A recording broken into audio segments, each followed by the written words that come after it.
Hey everybody, welcome back. We are here for the Rivals North American Online Series for Top 8. My name is Skip. With me is Red. Red, how are we feeling today? I'm feeling great today. I've been following along with the tournament. I know there was a little bit of troubles, but the gameplay, which is the important part, has been really, really good. And we got an amazing top 8. I was thinking about using the same type of background, but more of the stage. Instead, I chose the Harbor, everybody's favorite stage. Everybody loves fighting here. That's why you see it all the time. We have the whole spectrum. We have we have like my favorite stage and then my least favorite stage over there. And that's probably for like a lot of people too. They probably agree the same way. Favorite stage to least favorite stage. But all right, yeah, we got some top 8 action coming up here. We're gonna be starting off with Acorn versus Sago. So we're gonna be getting that rocking here in just a little bit. We also appreciate you guys coming back and chilling out and hanging tight for a little bit. Got some issues on the technical side. Power went out for SBS, so hopefully everything's all good down there. But yeah, no, it should be a good time. Yeah, he sent some of those photos on Twitter of what was happening in his backyard. It did not look good. I did not envy him. And but we're lucky that we got this stream set up so quickly. Thank you, Jeff. Oh wait, did he post photos on his Twitter? I think it was on Twitter that I saw some photos. I think the Rivals 2 Twitter account posted them out of like his backyard. Oh, hang on a sec, because I actually sent him something afterwards. In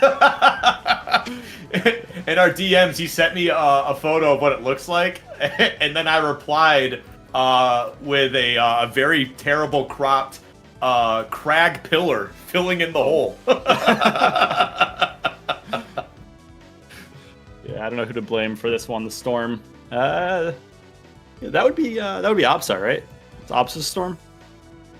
Yeah, she's known. But yeah, I think we're just kind of waiting for the players to get rocking here, and we'll get right into the action, though. So our first match is going to be Acorn Sago, right? So I think I'm looking back at the bracket. It looked like Acorn took out Sofila, who is now out of the bracket, who was the 1 seed. So yeah, there's been a couple pretty big upsets so far. Yeah, and then Sago, I know less about Sago than I think the rest of the players. Okay, we're going right into it. Yeah, locks it on player. But if you know, what do you know about Sago? Not as much as you. But either way, we're definitely going to be becoming very familiar with the player as we continue to push forward here. But right now, we can see that Acorn is, kind of struggling here a little bit.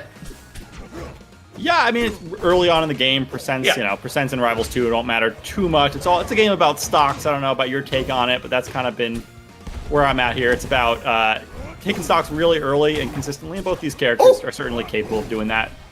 Yeah. Once again, a 1, a 2. He just keeps going and then dropping down and getting a nice little punish there. Very well done so far. But now here we are. Just wasn't able to get the right read. As we can see, Loxodon Advantage State is certainly a different beast in its own right. But you do also have Zetterburn on the other side here, who's going to be a problem himself. Yeah, he's got Loxodon in the corner again, getting a lot of these strong hits. He got that strong fair that didn't quite kill Loxodon yet, that heavy character. No fire on that F-throw, but it's not going to be needed. Around 145, that F-throw will take the kill. First stock goes to Acorn. Yeah, Acorn already off to a very hot start here. After, it was a little bit of a struggle. And again, it wasn't that much of a struggle, but like both players are doing a very good job of kind of like trading this lead back and forth. Crazy advantage states on both sides. Obviously, Lox is a big body, and then the other side of it is that Lox also is just able to keep people in disadvantage for so long too. So honestly, just two players, playing their game, doing their thing. Yeah, the interesting part here is that he's got Acorn at 155, and as Loxodon, you got a bunch of strong moves that can get raw kills, but he definitely needs the raw kill at this percent is what he's looking for, and he hasn't found it yet. Acorn doing such a good job of playing evasively at the high percent and just seeing how much extra credit he can get. It's really working super well right now because 181% is the final percent that Sago gets that kill at, and Acorn's pretty happy about living that long. Oh, yeah, for sure. I mean, then on top of that, getting like that 70, almost 80% extra credit like you mentioned there is definitely putting him in a nice little spot. But there we go. Great tech in the corner and then able to get right back into center stage here to try and control the pace a little bit. But there we go. Going to get the grab. Oh, weird hit on the back air. Yeah, that reverse back air hit. A lot of times you're going for that intentionally. That time, I'm not so sure. Good reverse up B to not get parried. We see Acorn doing a lot of those parries at the corner on the up Bs, but that strong fair this time is going to get the kill. And now the lead is just growing by each second. This is a much stronger lead than it was a second ago after the first stock. All that extra credit's really paying off. There we go. Oh, okay, just gonna throw that one out there. Oh, what an angle too, and then drifting right down to the ledge. Just a great way to get back to the stage. However, okay, I was gonna say, is it gonna be for much longer? I thought he was about to die on that. I thought he was dead too, but the stage is just a slightly larger stage because he's gonna be living a little bit longer, and it's gonna be so good for Acorn here. If he had died there, that would have been an even game. But as it is, he's got almost a full stock lead. Oh, there we go. Difference of stage picks here. Oh, there's the parry on the uppie, just doing so many of these parries. Oh, the reversal! I'm still getting a hitbox on that. What a wild move. There we go. Yep, it is going to be able to get that touch on the wall, but it's just throwing out some down tilt, just trying to stomp this line right into the ground here. He's lapped in percent now. This is not a great situation. There's the shine again, just hitting him off stage over and over again for that extra percent. Get that fire on your opponent, because if you got fire on them, go right into that up strong. That up strong is always there for you.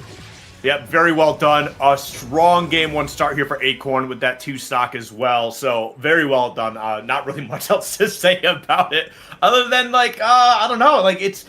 Do you have a backup pick for this? Because it's not like Sago is playing bad, but like the other side of it is just the fact that like you're just such a big body, and then Zetterburn just, you know, hits you once, and he's just going to put you in disadvantage for so long, just racking up so much damage there. And we'll see if, you know, maybe there's a chance in this game, too, to kind of change things up here a little bit. But right now, it already looks like we're seeing the same from the first game.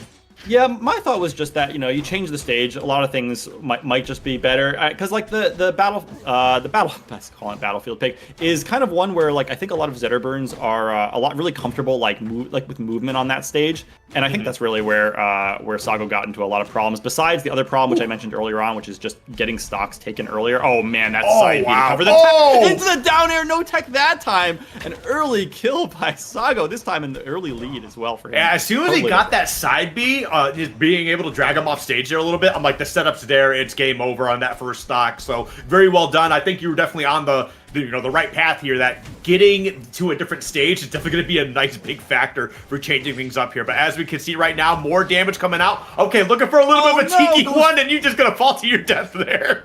Oh, he wanted that second down air kill so badly, go for the 3 stock to 1 lead, but instead he evens up the game with the mistake.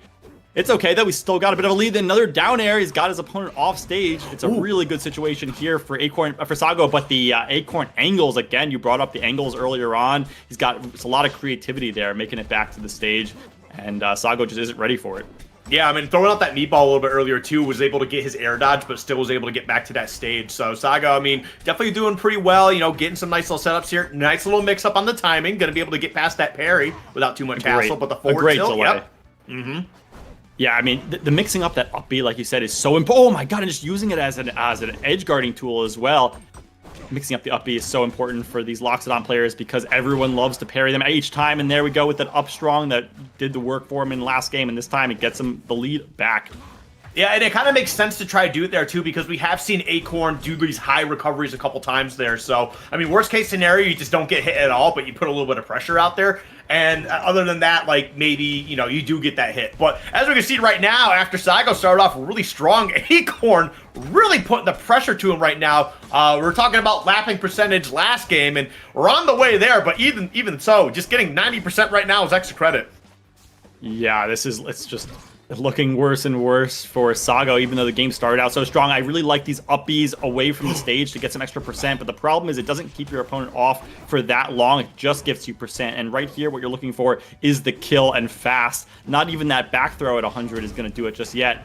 Down tilt. Great tag. Zetterburn players are, if they're good at one thing, it's teching the wall. They know they need to, and there we go. That up air is actually going to clean up another 2 stock for Acorn. We were talking about the start of this game being such a different change of pace and a welcome change of pace for Sago here. But then, like, as the game went on, it just ended up being a basically carbon copy of game 1, a 2 stock finish here for Acorn. Playing tremendously well. That early stock, a little bit of, not necessarily cheese, because, you know, he was a bit higher percentage. It was a great setup by Sago, but still, Acorn playing phenomenal. Yeah, not at all cheese. That's the kind of thing that Loxodon players are always looking for. Like, that's where they get their kills with their, like, funky setups and things. But the difference really is, at the very start of the set, I mentioned how I thought Rivals has become a game of just, like, stocks don't matter, right? It's all about... Sorry.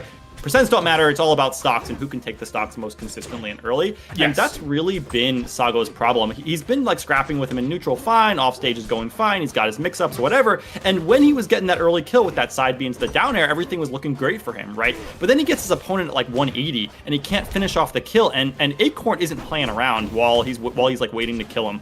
He's actively getting a ton of percent. He's throwing out these hitboxes that might kill you. So you really can't be waiting for your opponent to be at like 180 to kill them. And I think that's the difference maker. Oh my god, his movement on this platform is absolutely ridiculous right now. Okay, is going to get caught up once again. Sago's really been getting a little bit of charity out of those side Bs in the air. But as you can see right now, Acorn, okay, is just going to be able to just kind of get hit by that recovery from Sago. But still, the pressure's been really good. No stocks taken quite yet. Oh, I like that. The tech right into the back air. Get off me. Give me some space, please.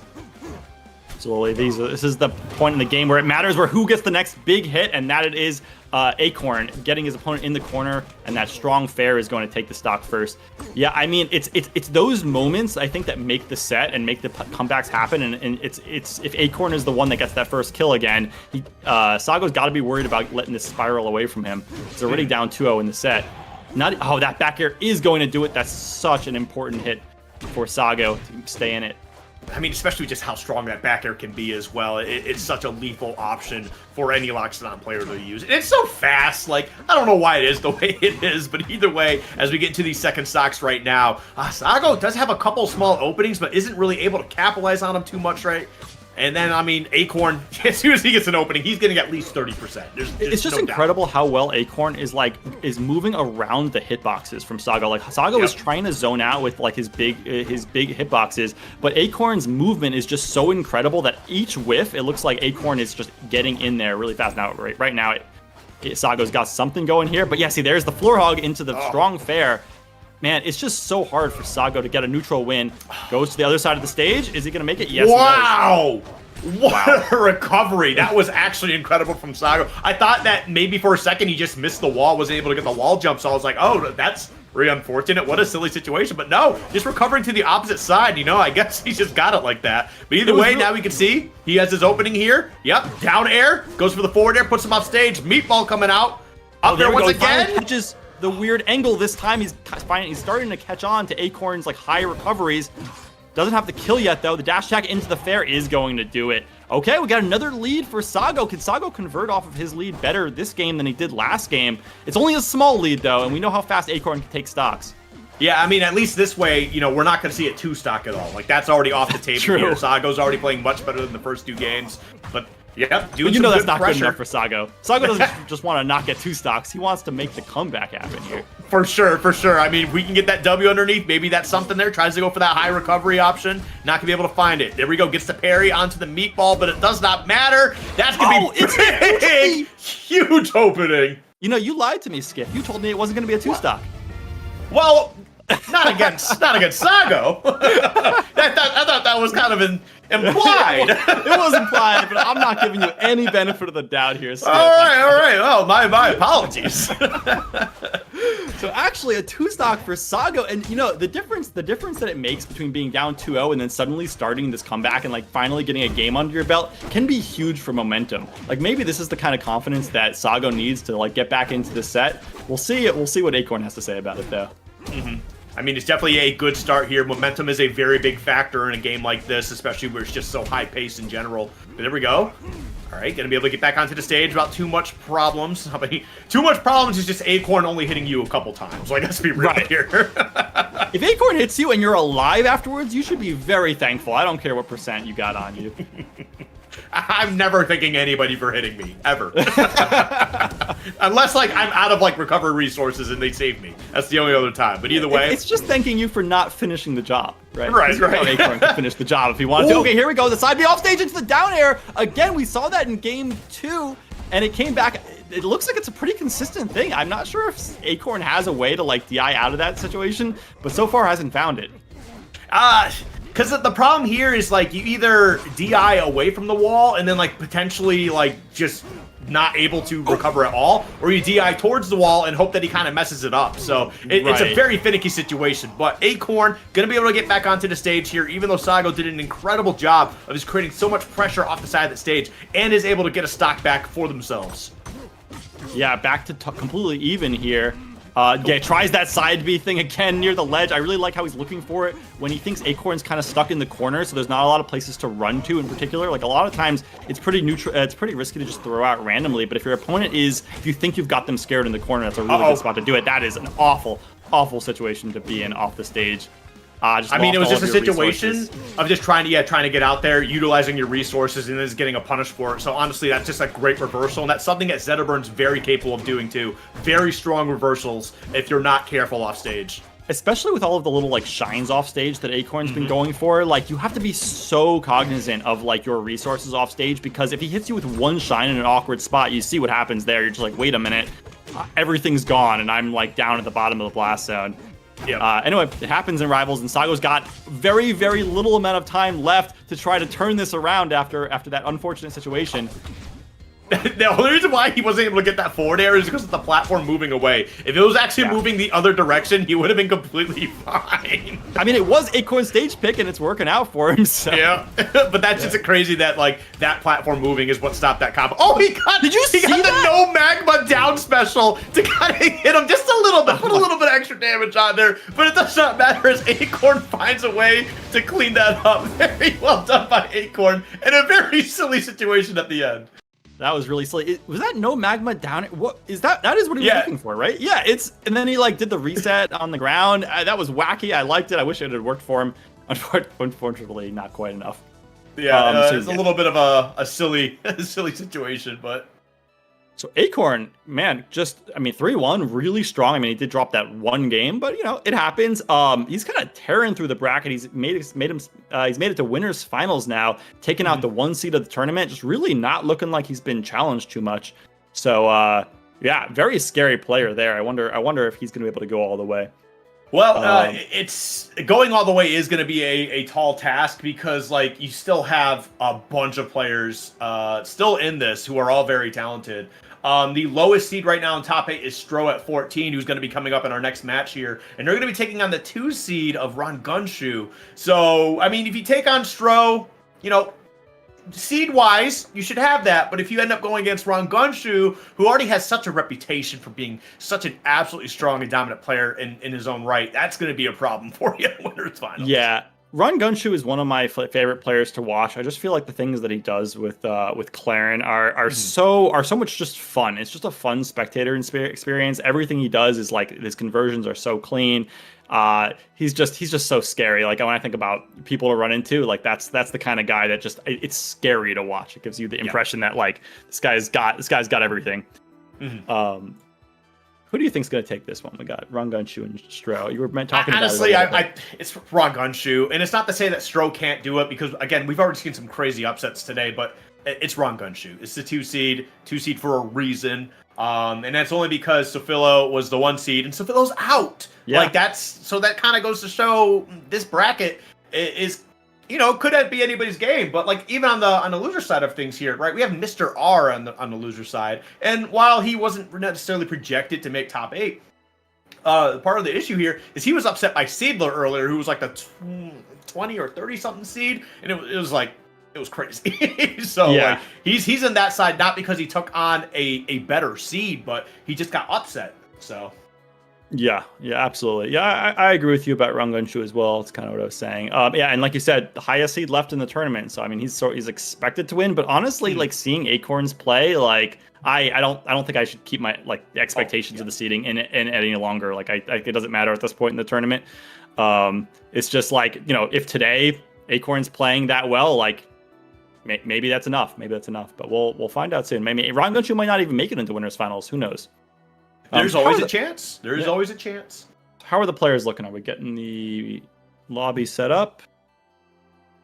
Well, the players from the set we just had didn't report their score, so I'll go ahead and take care of that real quick. Cool. Yeah. If you know. So Saga's not out yet. That was winner's side, so we will get to see him again.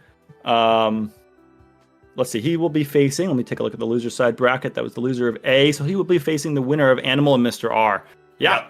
I mean, man, there's nobody weak in this tournament at all, and there hasn't been for a long time, honestly. In top 64, like the amount of like the quality players in this bracket, it was enough to like fill top 64 with only incredibly strong and scary players, which is why we've been seeing all these upsets. So that's the other thing too, is like I feel like where Rivals 2 is at currently is when you take in consideration, you know, we have our like top of the echelon players, like very clear. These are your top players, you know, like with your Cake Assault, Plup when he wants to show up.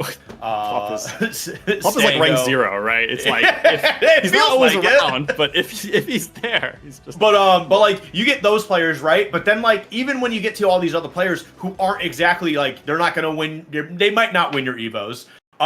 There's such a large, high-ranked pool of players that these upsets, like, yes, they are still upsets, but they're also like, wow, why did the 23 seed upset the 10 seed? Oh, well, it's because they're all actually really good players. So as we continue to get into our next match here, we got the Clarenditto starting off, and things are already getting really spicy on this ledge. This is that new Claren skin too from the new event this month. That's I think Stro is on the Pirate Claren. Love what the skin team has been doing. All these are amazing skins. Yeah, I don't think Ron Gunshu plays a different skin. I think this is what he uses every time. yeah. And respect to that, you gotta have your skin. It's your thing, right? And I mean, he's literally 0 to death Stro just now. So skins, who cares? Yep. It's all about the gameplay. Well, I mean, sometimes it's not about skins at all. Like, you take a look at, like, League of Legends, and Faker doesn't use skins, and he's the GOAT. So, I mean, it is what it is. But as we continue to push forward here, Rangunshu is definitely making a very strong case for himself to be the better Claren, as he hasn't really taken too much damage here. Only 28%, now 33%. But Stro's just not really been able to find any sort of rhythm so far. Yeah, I mean, even these up tilts, right? They just get floor hugged. But eventually, at this kind of a percent, finally, I think Stro will be able to get some combos in, but only if Rangunshu lets him off this ledge right now. Which that's asking a lot, honestly, for Rangunshu. Like I said, he hits you once, and he's the kind of player that like doesn't let you live. Like, look at this. Okay, that was a great tech there. Off the down air. Obviously, the Claren players are going to know the timing to tech other Claren down airs, but it doesn't really matter. Like I said, like you tech one of them, but you're still off stage, you're still in the corner, and you just eventually die to Rangunshu anyways. I feel like he DI'd straight out. He goes, you know what? There's no way I'm making it back. I'm just going to go right there, and I'm going to try to get back to the stage as fast as possible. Lose the stock. It's just delaying the inevitable, right? Like, why bother? Just, like, go to the next stock, right? Give me some invincibility. I'm too stubborn. I would be trying to recover every possible time. Doesn't matter if I'm going to be there for the next 30 minutes. But as we can see right now, finally going to get on the board here. Stro, who seemed to have been struggling for a little bit, is finally going to make their mark. And honestly, he's going to continue. Oh, just missing the grab. It doesn't matter, though. Was able to find a couple additional hits. And he's going to keep this advantage state going, actually. Yeah, until he whiffs that down strong. And now it's Rangunshu's turn again. And you never want to give Rangunshu a turn. Okay, as I say that, he somehow gets out of the combo. Okay, Rangunshu at the ledge now. Let's see what Stro can do. Good get-up attack to send Rangunshu back off the stage. Can he keep it up? No, Rangunshu fights his way back onto center stage.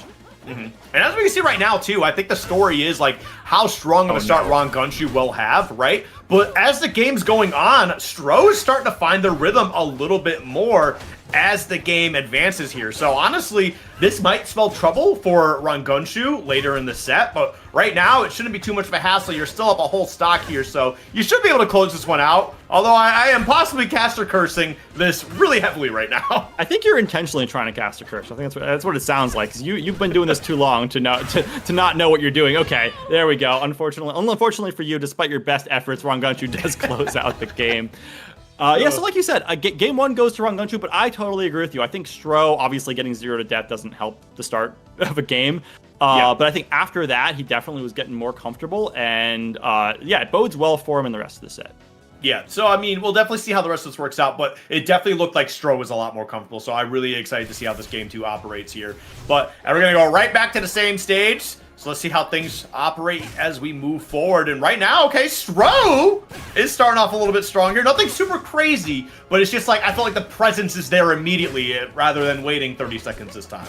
Yeah, I mean, don't wait a stock to start playing the game is a good lesson. Although Rangunchu's still trying to go back to doing awful things to their opponent off stage.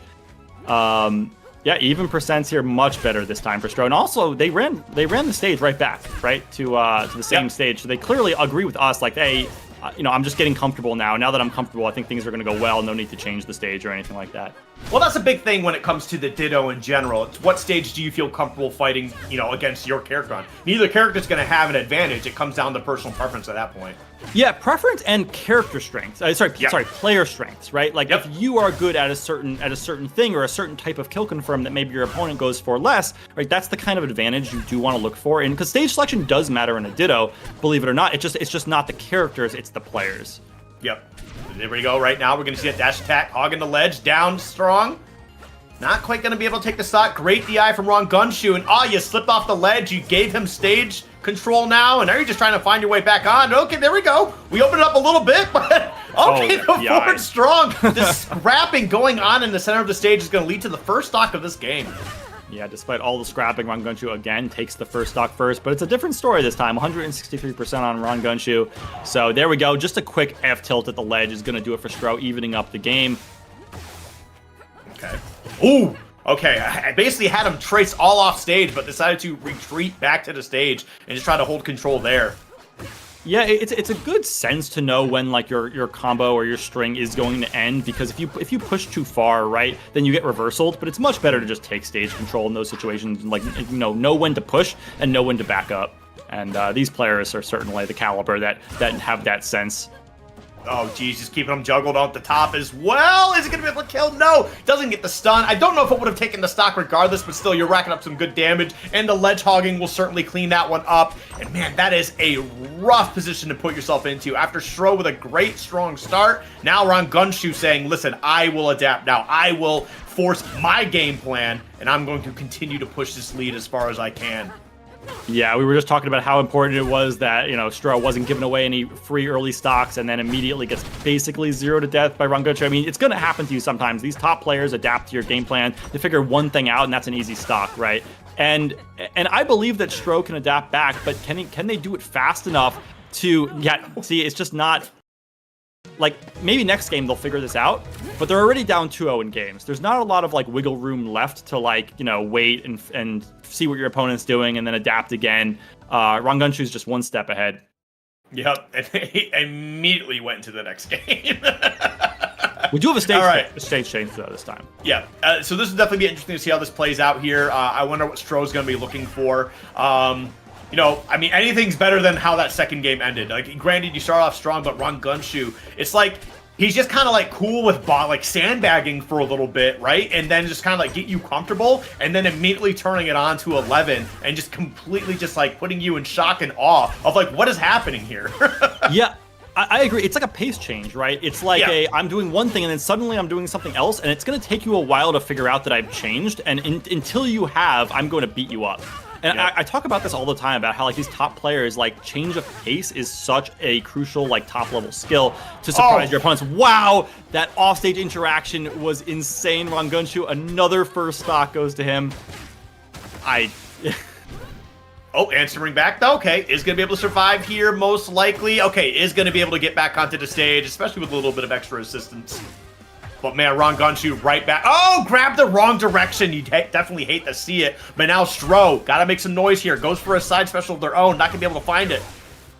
Good. F strong is going to get the tipper, but with this large side blast zone stage, it doesn't quite get the kill. The stage pick kind of backfiring a little bit on Stro there. Another F strong. Is that one going to do it? No. Amazing DI by Rangunchu. Rangunchu says, I want this extra credit. I earned it. I got an early stock. And nope, no more extra credit for you.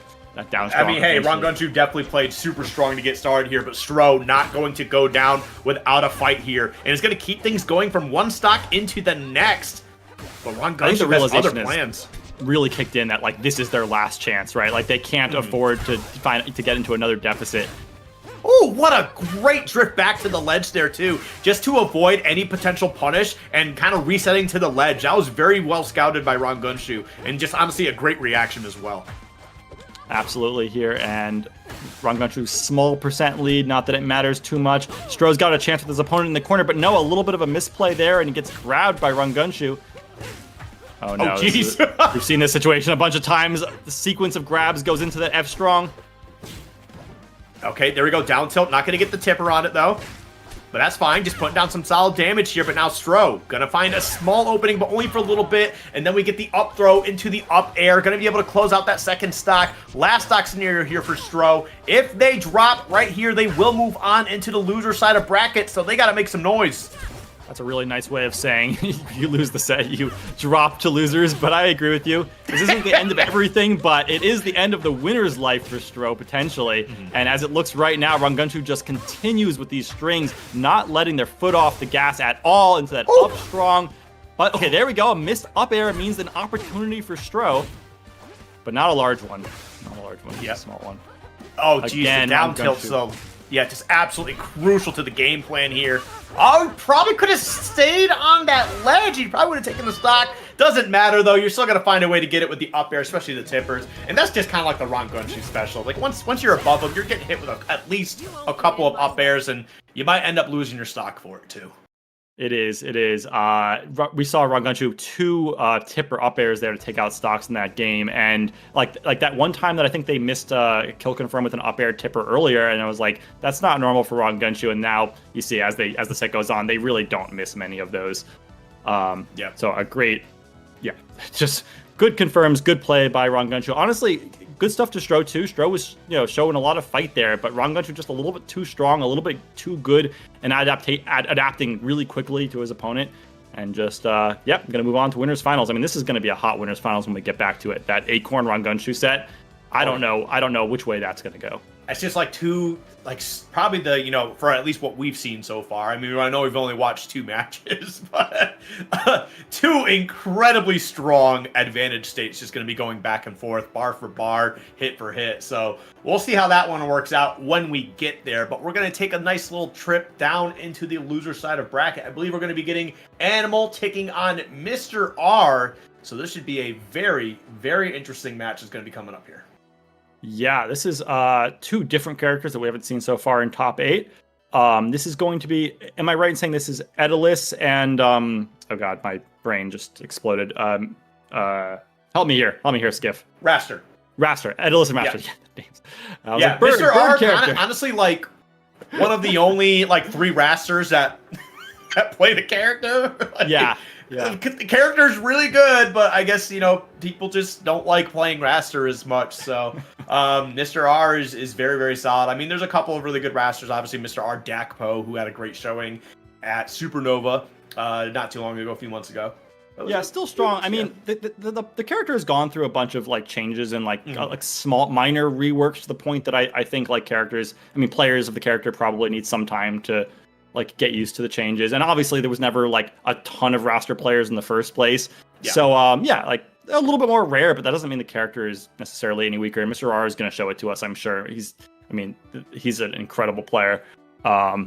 And Aether as well. Aether has been a character that I think at first people kind of slept on a bit, a few changes as well, but then recently I think has really been coming into his own. I think everyone's kind of acknowledging that Aether is a very strong character. Has been getting some decent pretty solid results.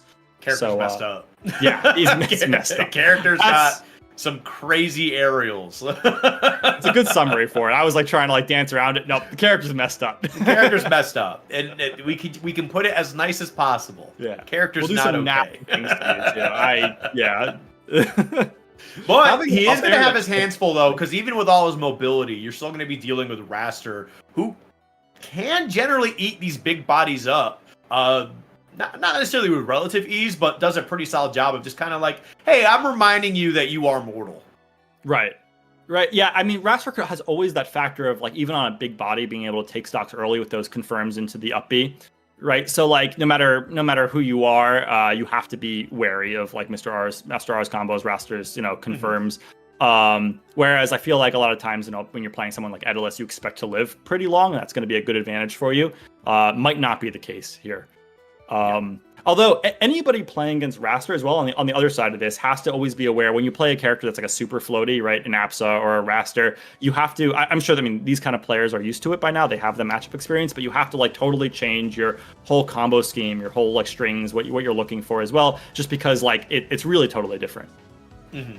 Yeah, it's definitely going to be a change of pace too. And kind of like the other side of it too is like, because we were talking about how Raster isn't as common here, it kind of makes me wonder, you know, what bag of tricks or how ready is Animal to deal with Mr. R. Just because, you know, it's not that, it's a small roster, right? You should have a general idea on how to fight everybody here. But again, Raster being so uncommon, especially at such a high level, you know, are you ready for what's going to be coming your way? It's definitely going to be an interesting, an interesting matchup between these two, just kind of see who really establishes themselves. I don't think Mr. R's got to change the game plan too much because I think there's a lot of Edalus players in general too. But like also big body. If I can find a hit on you, you're going for a ride. Yeah. No, it's a good point about the mashup experience because even though this isn't a game with like an 80-something size roster, the problem isn't just playing Rasters, because I'm sure Animal has played a bunch of Rasters. It's playing top-level Rasters, because they're just going to be totally... Like, Mr. R's Raster is going to be totally different than, you know, if you haven't run into him on the ladder, or if you've played some other Raster. So it's like, it's matchup experience, but then it's like top-level matchup experience, because you don't want to happen to you, like what happened a little bit against Stro just now. Like, you don't want to take a stock and be like, oh, he can do that to me, and then you've just gotten 0 to death, right? And you have to like fight your way back from a deficit the entire game. So you definitely don't want to be like learning Mr. R's tricks on the fly. Whereas I think Mr. R isn't going to be surprised too much by whatever Animal like has to throw at him from Edalus, is like what you were saying as well. But we'll see. I mean, I don't want to underestimate Animal at all. Animal might just be confident in this matchup. I mean, we'll definitely see. So, I mean, Edalus is a wild character who's got a lot of potential to just go off stage and just really be a problem for you. But so does Raster as well. But we'll definitely see how things get operating here as we push forward. And we're going to see that Blue Jay skin coming out, the typical for Mr. R. Starting strong with just run up fair and neutral. Just thinking about they could use that armor or whatever, but don't even need it. Okay, here we go. We got Mr. R getting a grab and a special pummel into the up strong. Okay, yeah, I mean, that's a sequence that's very hard to get out of if you're not totally used to that. And even if you are used to it, that will catch you a lot of the time. There's the parry on the the fair. Such quick adaptations from Mr. R. That's so impressive. He only hit him with one other one in this game already. Oh, yep, just barely missing out that up air as well, which would have put Mr. R in a pretty precarious position. Goes for the air dodge. Very well done. Gonna be able to just pretty much like straight up, hey, you have the air dodge here, and once you do air dodge, I'm going to take the stock from you, and then Mr. R coming back to answer right back is definitely what we want to see. Such a quick answer at low percents. I mean, Animal got that down air at like 80 on Mr. R, and that was gave you the kill screen. But then Mr. R at like 90 as well got that kill confirm off the side, just like we were talking about. So a pair of really early kills is just going to show how explosive I think we should expect this set to be. 82% here on Mr. R. This is the percent that down air killed Mr. R a second ago on that first stock. So a dangerous time for him for sure. Oh. Okay, there we go. Back air now, putting him off stage. Yep, there goes the side B once again. Oh, it tried to go for the spike there. The down special? It kills off the top? It kills off the top? Okay, yeah, you know what? Why not? Animal's actually got way more tricks than even I expected here. I didn't see that one coming at all. Mr. R thinking, okay, I got to take back the stock just like I did in stock 1 really quick to not let this game get away from me. He has Animal off the side of the stage, but can he do anything with it? No, not quite. Yeah, I mean, right now the big thing is Animal's been pretty much teching in every scenario that Mr. R is not expecting, and I think that's definitely been a huge factor for why he has the lead and just why Mr. R just hasn't really felt like he's been able to really capitalize on things here. But okay, going for the side B, forces the air dodge once again, and another aerial to follow up. Animal's been so good at this. It's those icicles that force Mr. R to air dodge, but he's just waiting for the air dodge, so it doesn't actually help you. Maybe you just want to get hit by the icicles. I don't know. Mr. R has Animal at the platform, but no, it gets reversal by the up air into the up B spike, and that's a 2-stock for Animal. Yeah, okay, well, listen, we've got a pretty quick, straightforward answer on what Animal's going to be able to do to be able to deal with Mr. R? And the answer is a lot of things that we were really not expecting, especially that down special stock off the top of the stage. That was crazy. So we weren't expecting any of those things specifically, but we were expecting to be grossed out by whatever he did, and we were right. Like all three of those stocks were disgusting things that took the stock on Mr. R. If Animal can keep that up and just like finds a new trick to take each stock, I mean, what do you do against that? I don't know. Oh, okay, I was about to say, unfortunately he's going to drop the combo there, but I forget, as long as you have a little bit of ice on that dash attack, you will go across the whole stage, and you will, prove to your opponent that you are still a problem. It doesn't matter where you exist, but there we go. Oh, wow! That is going to take the stock kill. Just barely. Yeah, I mean, on Forest, that you're going to lose your stock really early, but then Animal evening it up as well says, yeah, you said small side blast zones. Well, I can do that too. I can hit you with a fair, and you're a super light character. You will explode if I hit you with a strong move like that. Yeah, on Forest, it goes both ways. You take stocks early, and you lose your stocks early. Oh, wow, that was actually a triple back air, and then tried to get the dash attack into it. Wasn't able to find it, but still, the pressure off the stage is huge. Animal's advantage state is incredible. Mr. R just has not really been able to get too much going on this second game here. Yes, he has a stock, but it's been the Animal show from start to finish. I mean, what do you say when 83 after the hit, right? You're dead. You die off the side to the kill screen. There wasn't any DI that could save you, right? Like, that is disgusting. That is a disgustingly early percent to die at. Mr. R has to do so much work here. He has to get some up B confirms, which he hasn't really been finding too many of. There's that down air.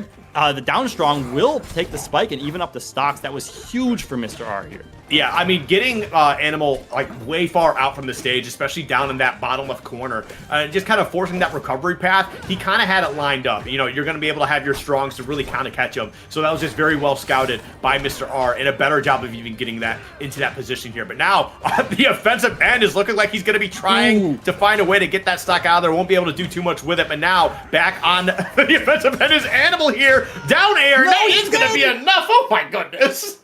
It's the icicle setups. He throws the icicles off stage, and then what are your options? You air dodge, you get down aired, and because you're so light, you're just going to die off the bottom. Like I don't know if there's any right answers there at all. Animal just knows those setups, and he's just like, yeah, you're screwed.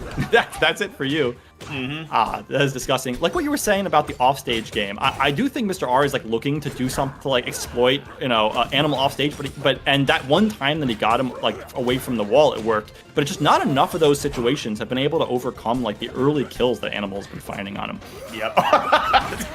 Not a throw we see too often there, but just throwing him out and just getting him that strong punch. It's an aerial that already just looks so rough to be hit by anyway, but then just losing a stock to it just doesn't feel good. But as you can see right now, Mr. R putting on a juggling show here. The circus act is definitely real, but not gonna be able to take the stock though. Has Mr. R made it above 100% at all in this set? Like maybe hey, listen, once? There's actually science behind it. Birds have hollow bones, so they're very light. Yeah, true. Okay. And look, if I saw any bird get hit by a bear, I'd be worried for the bird. So look, it's true. Okay, off stage again, no down air this time. A little bit lower of a percent though. Here we go. Can Mr. R get any setups off stage? Can he exploit Animal in this deep? No, he just goes back onto the stage. Doesn't look for that down strong again. Well, I think what a big factor was if he was going to be able to grab that ledge. Because if it turned into a scenario where, like, he can air dodge, but he's not going to grab the ledge, he's going to have to start a recovery again after getting that wall touch, that's where Mr. R would have got that stock. But he does find a way to get it regardless, so very well done. Yeah, the lead there we go. Finally down air, back air in the set. Oh, but these fairs are so strong. There's that icicle again. This time just gets hit by it, so there's no going to be follow-ups. Oh my god, it's the down strong, but it doesn't connect. Did he like Amsa tech that? I kind of missed exactly how that worked, but regardless, it doesn't confirm. Raster gets to live a little bit longer.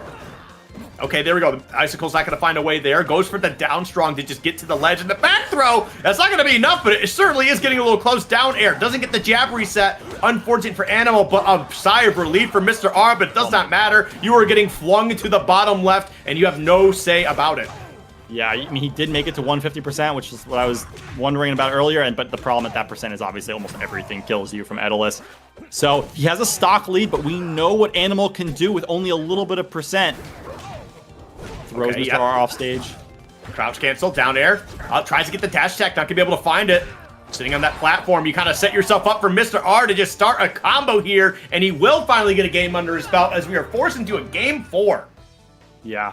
You find yourself DIing in off stage to not die to those fares, and then you just DIing straight into the F strong from Raster. So good conversions there by Mr. R. Such an important time to turn it up. I mean, it seems a little bit late when you're down 2-0, but it might be enough for him. We'll see what the stage counter pick is here from Animal as well. This will be the first time Animal gets to like pick their preferred stage. All right. Okay. Yeah. Go die Delta is the pick. I feel like this is actually probably the more popular stage. I feel like a lot of people like going here. When we were talking about earlier, like between this and Rockwall. So yeah, it's people kind of see this as like, you know, fair stage, couple platforms. You know, this is what it is. But oh my god, was that a missed tech? That was close enough to the wall that I feel like Animal could have teched that one. It's kind of a game of like try to get your opponent away from the wall so that you can spike them. But that time, I feel like it might have been possible. Regardless, it might be a mistech. First stop might be a bit of a DI problem as well. He might have actually held out on accident. But either way, he's going to be able to find a way to answer back here. Only 10% difference right now, and that's not going to be much to take find a way to get back. Oh, there we go. Dash attack down there once again. Oh, the icicles. Icicle setups. Yep. Oh my god. Animal is so on top of these icicle follow-ups. Every time he throws an icicle, you're not worried about the icicle, you're worried about the bear that's behind the icicle, and he's gonna kill you. But there we go. As you know, as soon as we kind of talk about it and we feel like Animal's just kind of reached this next level, Mr. R starts to find a way to answer back here and just puts on some good damage. The combo game is certainly strong. Wasn't able to convert too much outside of that one. All right, hang on a second. It's not going to be enough. It will be. Last stock scenario here in game 4, Red. Yeah, this is a super tense situation. I feel like Mr. R turned it up right when he needed to most, but he needs one more stock, and he's at a percent where another down air will kill him. So this is the most tense moment of the set. There's that down air. Is that enough? Does tech the wall, but he's not out of it yet. Okay, the back air once again. Animal not letting him back on. That's that down air, and it is going to get the kill. Man, Mr. R tried so hard to get back multiple times. Animal was relentless off stage. You know what? And I think that was just a situation where, he just ran out of jumps. So that was just pretty much it. You had to rely on the neutral special to get back to stage, but like you're basically, I know you're moving, but you're basically just such a sitting target at that point. It's just watch, rinse, repeat until he's gone. And Animal definitely, nailed that. So very well done from Animal. Yeah, it's pretty impressive to run Raster out of recovery resources. Raster generally has like a lot of like different options, mix-ups, multiple jumps, obviously, right? Ways to get back. But there's a bit of a timer on you because of your lightweight. So like at a certain point, even if you could make it to the wall, you might just straight up die to those down airs that we saw over and over again. So I think that's really what happened. You ran out of time, you recovered twice, and sorry, you're at 120%. You're not going to live much longer as Raster. Yep, but we're going to be getting into our next match here coming up. It's going to be Mystery Soul taking on Mr. Nice Guy, a.k.a. Soul Rifle. Should be a very interesting match coming up here. Mystery Soul also knocking out Sofilo, if I'm not mistaken, to get to this point. So that's the 3 seed knocking up the 1 seed before top 8. Both of them had gotten upset earlier in the day here in that top 64. So this is definitely going to be both Mystery Soul and Mr. Nice Guy going to be upset early. So this is going to be very interesting just for a loser side top 8. It's a 3 and 4 seed going against each other here. It was actually Stro who knocked Mystery Soul down to losers, which we just saw. So I mean, I would have loved to see that. That Mystery Soul Sophie Low match, but must have been insane because it went to game 5. Unfortunate for them to meet in losers like you were saying, but that's how it goes when you got so many good players in the bracket. Okay, yeah, Mystery Soul and Mr. Next Guy, which is Soul Rifle, like you said. Soul Rifle is the kind of player I've been commentating Soul Rifle in a bunch of monthly of Aethers too, which is another online tournament. And Soul Rifle is the kind of dangerous player that, like, on any given day, like, you might send him to losers, and maybe he's, like, playing fine, but, like, you don't expect him to win the tournament, and then suddenly he just, like, switches on, and then he just, like, blows through the rest of the bracket and will win the bracket over whoever else is there. So he's, like, the kind of player that, like, is always dangerous no matter the situation, and, like, even if you beat him in winners or whatever, maybe it doesn't matter. So it really fun to watch. Kind of a very momentum-based player. Like, if he's playing well in losers, like, might be unstoppable. Well, the other side of that too is that some players just play better when it feels like their back's against the wall. What have they got to lose at that point besides just falling out of the bracket, right? There's because like I feel like sometimes when you know that you've got a safety net, right, which is you being a winner side, so you only go to loser side, that you don't like it doesn't feel as urgent sometimes. So and when you get that adrenaline going, sometimes you start going crazy. So maybe that's just what you were kind of talking about here. Maybe that's what Soul Rifle really kind of feeds into. We'll definitely see as these two players get themselves situated here. But it is not going to be an easy task for either of them. It is going to be the Fleet versus the Forsburn, I believe. Yeah, so again, two new characters that we haven't seen in top 8 yet so far today. I love the character diversity in this game. Oh, yeah. I always love it when a top 8 has, like, it's funny because we were saying Rivals has a relatively smaller roster compared to maybe some other, platform fighters. And despite that, I think there is a lot of character diversity in these top brackets. And it makes it a lot of fun because obviously we did have one Claire and Ditto, but like that's fun too sometimes. I mean, it was contained to the Ditto. Yeah, exactly. But you know what? It kind of happens when Olympia gets a little bit nerfed. You don't have to see her as much anymore. Yeah. But I mean, she's still in a good place. I play Olympia, she's still very good. And she's super strong still. I think like in a fun, good place. Which is, I think, where you want every character to feel like. You kind of want every character to feel like, man, this character's messed up. But, like, you don't want them to be, like, so far ahead of the cast that, people are unhappy or you get multiple in top 8s all the time.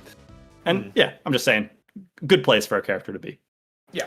We'll definitely see how that operates for her moving forward. But we're going to get started here right now. Going into the forest here as Mystery Soul got a nice little pretty skin. I really like how the skin looks. It just looks very nice. Yeah, the championship skins, the ones you get from the ranked points, are really like. At first I wasn't sure like if they were gonna like look as cool as, but in game they look so pretty. Just the shine on them, the color scheme. It's a great skin set. And obviously the Forsburn skin, just using the basic skin. So pretty even so far in this game. They went straight to Forest. Again, both characters probably looking for early kills off the side. That is kind of what you get when you pick Forest. Sort of like Rockwall Light. Ooh. That huge down air to kind of get things started. Oh, and then second down air. I think there might have been a DI issue there, and that's why it didn't. She wasn't able to get that wall for the tech. A little bit of unfortunate scenario, but you know what? Mr. Nice Guy, Soul Rifle, is going to just take that and run with it now. Yeah, we have the empty name tag at the top, but it is Soul Rifle. Oh man, another down air just going to kill you off the side of Forest. That's what happens when you pick Forest. You might just die off the side randomly early, especially as Fleet, another light character. Fleet will get that back air off the stage to take the first stock from Soul Rifle, but a stock down still.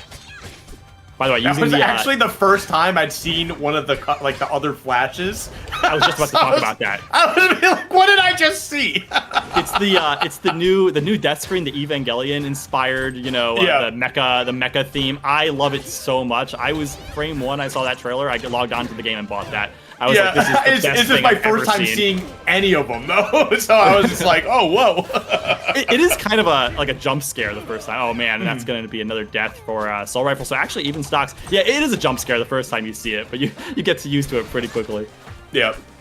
But anyway, as we can see right now, the whole stage covered in smoke, man. It's one of those things. The stage isn't just good for killing off the side. It also has like a relatively small stage area. So the smoke, Forsburn. Okay, yeah, that is the reverse back air is going to take the first game for Soul Rifle. Yeah, what Soul Rifle I think often likes to pick these like smaller like main stage areas because it lets you like just cover it with smoke so fast that it's really frustrating to play against Soul Rifle in the smoke. He's particularly good in like playing aggressive from the smoke, and because a lot of these players are good at dodging and being evasive, but it's way harder to be evasive when you don't know exactly where your opponent is, right? Yeah. So. Yeah, it could definitely be a little bit of an issue here, but as we can see right now, I mean, is going to keep that pressure going right into the second game. Putting down some pretty good, strong damage on the shield as well, so wasn't able to get a shield break or anything like that, but is going to continue to just be an absolute menace. They find their way back on the stage, rolling way to the other side. Absolutely, yep. This ledge pressure from Soul Rifle, he's so good at this in particular. He finds that down strong. You DI in a little bit, and he just wave lands on that platform with that down strong. Such a strong option there. And we're going to see how Mystery Soul can try to find a way to answer back here. looking a little bit rough. I mean, about to get lapped in percentage. I got confused by the clone, and I think Mystery Soul did too, and thought he could grab the ledge, but Soul Rifle was ready there to just grab it, and that's another 3-stock to 1 lead for Soul Rifle, and he's got Combust charged. Yeah, I think we're going to see that potentially for the final stock here. Nope, okay. We're going to let it all rip right here, and for good reason, too. You're trying to keep this stock alive, trying to get as much out of it as you can. So I do... Oh, wait, there we go. Good answer back. Very well done by Mystery Soul for saying, listen, I'm not going to give you the chance to mess around off stage. I'm going to go out there and get you myself. Yeah, I know you want to go into this smoke cloud particularly to make the recovery, and so I'm not going to be tricked by that. Oh no, but that down air sends Mystery Soul so low, and that second spike sends them low again. Too low to recover. Wow. This is so dominant, Skiff. Yeah, this is nuts.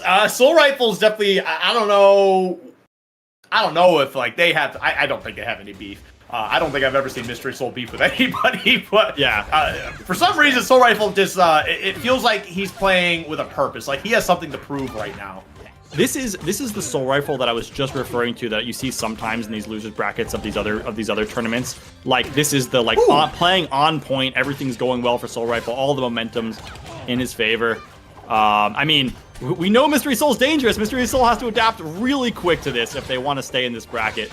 Okay, there we go, down air. Not going to get too much else out of that though. Resetting it to the neutral here. There is some smoke around. Down tilt into the dash attack. Clone goes and gets them. Tries the clone into the down air confirm, doesn't quite get it. Maybe it's the floatiness of Fleet, I'm not sure. Still though, high percents for both of them. Down throw into the up tilt is going to do it. That's a bit of a DI mix-up, it looked like. And yeah, I think it definitely had to be because that caught me by surprise as well. So, but okay, not quite going to be able to answer back here, but the down air certainly will, and that's just another down air stock for Soul Rifle here, Red. Yep, another even game here. Yeah, but even might not be good enough when you're down 2-0 in the set. We'll see if Mystery Soul can get something going right now. Again, the Combust charged up a lot of times. Yeah, so we see Soul Rifle use it for recovery, but they definitely have those combos on deck if they need them to get the kills with. Off-stage situation, that does use it for recovery. Are they going to go back into the smoke? No, they missed the smoke. They upbeat a little bit too far past the smoke. Tough situation to be in. Mystery Soul put Soul Rifle in such an awkward spot off stage and then kind of killed just enough of the smoke so that Soul Rifle couldn't find a way back. Yeah, Mystery Soul is definitely turning it on here in this game 3. That's definitely something we like to see here. Tried to go for that float in air, not gonna be able to find the hit that they want out of it. Yeah, Fleet with a stock up is a very scary character to go against because they're just so good at like playing the like zone you out game, keep you out with back airs and things. It's very hard to not get chipped with a lot of extra damage. Okay, Soul Rifle though got something started, got the down air. Not quite gonna do it just yet. To say that might not even matter with the way that Soul Rifle's playing and the way he's able to execute and take these stocks super fast here. Letting the smoke go at the ledge just to make his ledge pressure even trickier than it always is. He's such a good player when he has his opponent in the corner, and that smoke only adds to that advantage. Oh, getting hit by the arrow! That Mystery Soul shot that much earlier. That was actually really crazy to see that happen. Okay, Soul Rifle at 114% here. This is the last stock of this game. Soul Rifle has one to play with, so Soul Rifle has a lot less... Mystery Soul has a lot less pressure on them. That is the stock going to Soul Rifle, but a lot of work still left to do. Okay. Right now, okay. Trying to put a little bit of pressure onto the shield. The dash attack. Just gonna get something started here. Back throw, putting him off stage. Lots of smoke. Which one is it? Okay, it's that one. It mixed me up. I always get it wrong somehow. That's why I'm not here playing, and that's why they're the ones playing. One's off the screen right now, and I'm still not sure which one it is. Soul Rifle he has his clone fight for him the whole time. Yeah. Oh, dude, this is a lot of pressure, a lot of damage on that final stock here, and now it's basically relatively even. It should come down to this next hit. Down got 4 there. Mystery Soul deep off stage. The comeback is almost completed for Soul Rifle, and Soul Rifle has the ledge pressure situation here, which we know he's so good at. That Nair, though, almost getting the kill at 168%. Can he make it back? He's using the smoke to try to be tricky, but Mystery Soul not getting tricked that time. And still able to find a way back to the stage here. Putting on some pressure. Okay, tried to summon a clone. Isn't going to be able to get off. Now just trying to throw out these back airs, see if they can find a way to close out the stock. Clone coming through. Grab. Forward throw? Oh no! Went for the wrong attempt. Oh no! Oh, the tomahawk into the throw. Forward throw off stage. Has Mystery Soul off stage. Just letting him back on. A little bit of like too much pressure, but that back air, you throw out enough back airs, eventually one of those is going to connect. The comeback there that was crazy. It looked like Mystery Soul had that game. It was going to go 2-1. Maybe the set was going to go pretty long. Soul Rifle said, "No, I don't want to play any more games with you. I want this to be over right now." Yeah, that was a wild game here. Just the way that they played, the way that Soul Rifle played at the very end. You know, we know his advantage state. You know, we know he's able to rack up a lot of damage. It just has so many different ways to kind of keep the pressure on you, kind of like force you to where he wants you to go. But then, like, as that damage started getting racked up, you can feel the pressure a little bit, right? All this smoke appearing all over the stage as well. And then the frustration of Mystery Soul not being able to close out that stock. And then at the very end, he had one block of smoke. Right? Yeah. And he just sat there, right? And I feel like he could have like shot an arrow to get rid of it, right? But somehow was just able to bait Mystery Soul in, saying, "Hey, come on over. I got a back here for you." And just it was a great punish, a great bait out of it as well. But man, I just feel like Mystery Soul could have just been a little more patient, and this would have been a longer set. But it's so hard because you watch your opponent go up to 180-something%, and you just know that you want to finish out the game so badly, and you've like been patient for so long, and you haven't found the hit that you need, and eventually like Soul Rifle knows that you want it so bad, and eventually like you throw out like 30 back airs, right? And eventually your opponent's like, well, maybe now is my turn. Maybe I can finally finish the set. But no, it was another trick, and you ran into another back air. It's tough when the pressure is on like that, right? Because you're like, you have to pick like one opportunity to like get in, and if you're wrong, you lose. It's just a different game at the last stock situation. It's like you saw, for example, Soul Rifle normally in the rest of the set had been like hard pressuring his opponent when he had them at the ledge, right? He doesn't let them get back onto the stage for free almost ever. But in that last stock situation, he's like, actually, I'm just going to retreat back because it's not worth it. It's not worth the potential reversal. I'm going to wait and be patient, like you said, for that, for maybe one backer, because that's all I really need. And yeah, the whole game changes. Mystery Soul maybe cracks a little bit under the pressure. And yeah, and that's the set. It's tough. Yep. Yeah, I mean, it is what it is. But we're going to be moving on here. We're going to be taking Sago taking on Animal. And man, so Sago lost to a 3-1 earlier, right? Yeah. Rockin' Loxodont. But then Animal won 3-1 against Mr. R here. So this is going to be a battle of the big boys. Yep. And while both of them are big bodies that, can tend to get bodied, they also body big bodies. Yes. They will go to town on each other. So it's going to be very interesting to see how this sets up. I think we're going to need to see more from Sago in terms of maybe throwing out some of these hitboxes a little sooner, because we know the burst potential that Daedalus has, with a little bit of ice and a dash attack and a dream. Like, that's all he needs, and all of a sudden he's in your face, just beating the absolute brakes off of you. So it's going to be very interesting to see how these two try to incorporate their game plan and try to get things going. In particular, we saw so many gross setups from Animal with particularly like icicles into like whatever you do, you're going to die no matter what. That and on the other side, like I didn't see in the set against Acorn Sago get as many of those like gross, like you're just like checkmated kind of situations. And that's, I mean, because he lost the set. But I want to see if Sago has an answer to those icicles, because Animal looks like he's really just trying to put you in an awkward spot in the air, throw out an icicles, and then follow up on whatever you do. And if you can't solve that, I think you're not beating him. So, yeah, it's definitely going to be interesting to see how that operates. Because I think a big factor too, and one of the what game was it that did Acorn win the game on Air Armada, or not Acorn, Sago? Let me think. The Air Armada counterpick was a little bit later in the set, I think. Yeah.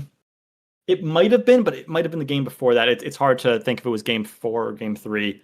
Right. But either way, Yeah, one of the things I was kind of pointing out here is one of the only times we actually saw the down special as a recovery option was on the Air Armada game, where he went underneath the stage. So it's definitely going to be interesting to see.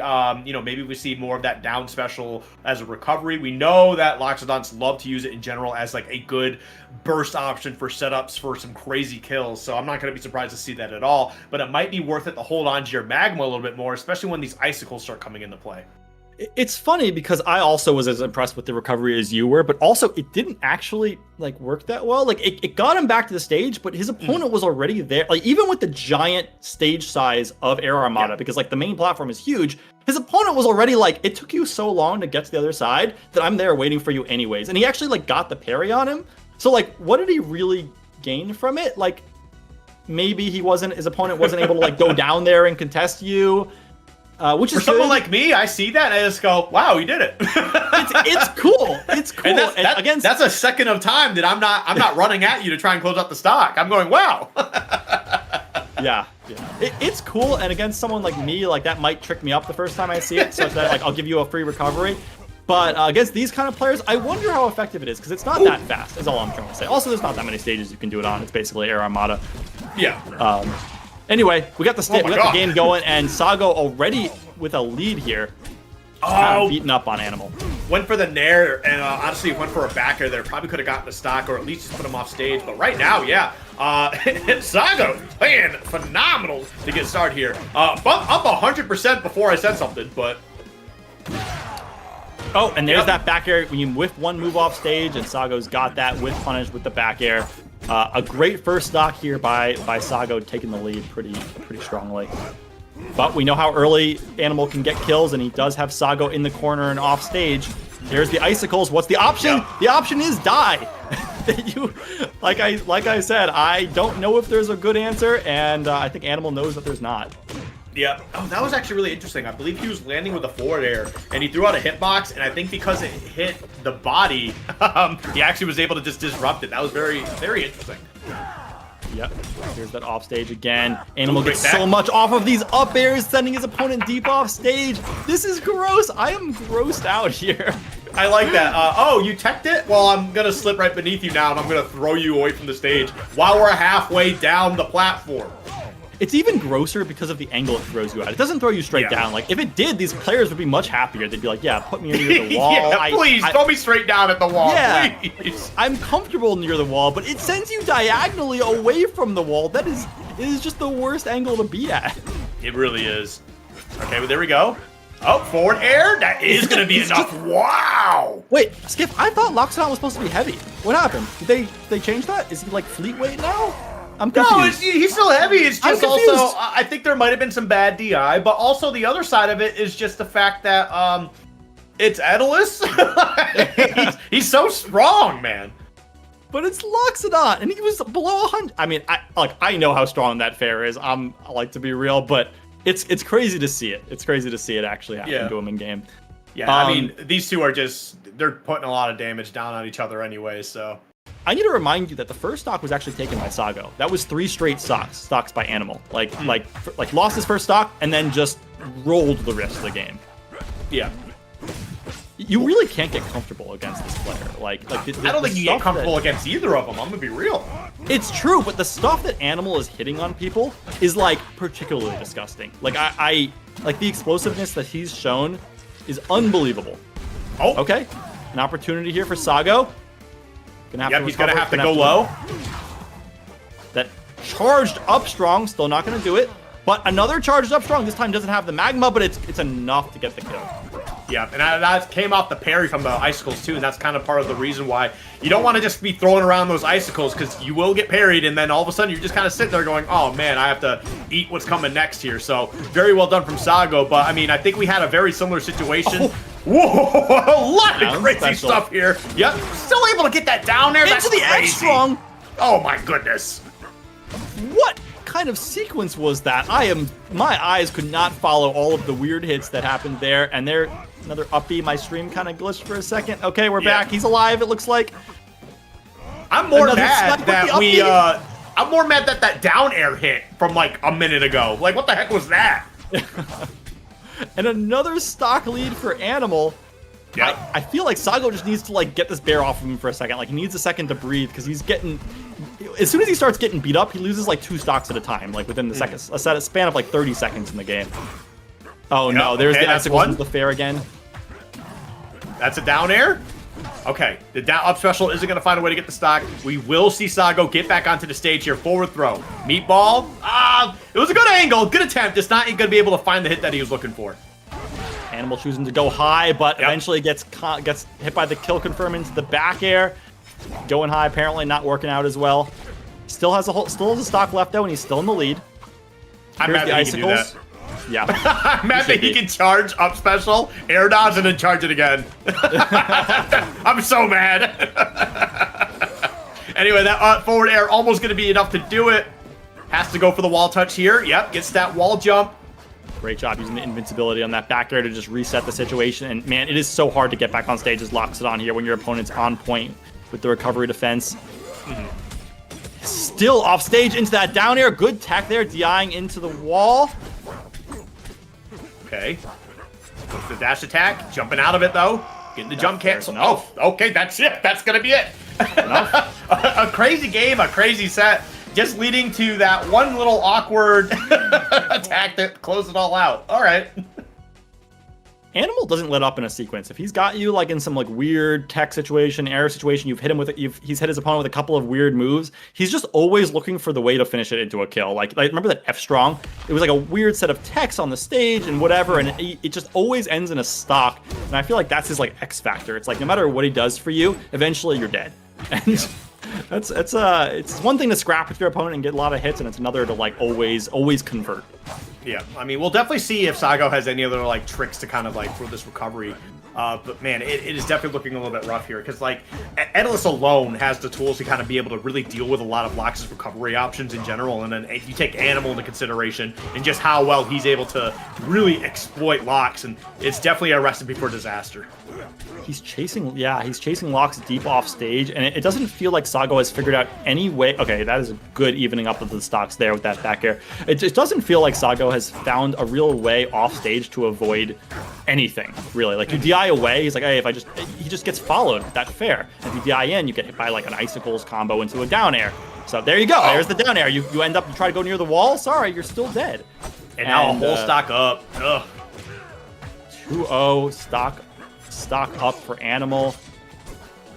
And on a stage that typically you think is like a Lox favorite stage, this is a stage that Lox players love so much because of the platform layout. Their hitboxes just hit everywhere. But I feel like they haven't been spending a lot of time on stage. Oh, a lot of it's been off stage, and the up B spike, and that's another 2 stock for Animal. That's the off stage play. That was rough, yeah. That was pretty gross. That was pretty gross. Just watching how Animal's playing, I'm not surprised that he's guaranteed at least 4th. But man, those last 2 games, that was a rough one. Give it up for Sago though. Has definitely made a very good run today. We'll be finishing 5th at the 12 seed. So, hey, you made a good run. Unfortunately, you just ran into Animal and Acorn before that. Yeah, I mean, yeah, you're gonna run into these incredible players, and like you said, congrats to them. It was a good run. I know that's not as far as I'm sure they wanted to go, but it is what it is. Animal though. Yeah, going crazy in the loser side of this bracket right now. I feel like Sago was expecting on that stage to play so much more like on stage play, but they were just never on stage. It was like Animal hits you once, you're off stage, and he has all of the ways to exploit Loxodon off stage, like over and over and over and over again. That entire set was played with Animal's gonna hit you with something weird off stage. You try to avoid it, actually you got hit with something else, and now you're dead anyways. Yeah, let me check who Animal lost to and who sent him to losers, because the way he's playing, I don't understand. It has to be a problem character. I just don't understand. I'm looking. Oh, it was Wrong Gunshoe. Okay. Oh yeah, that 3-1 to Wrong Gunshoe. That wasn't necessarily a problem character. It was a problem player.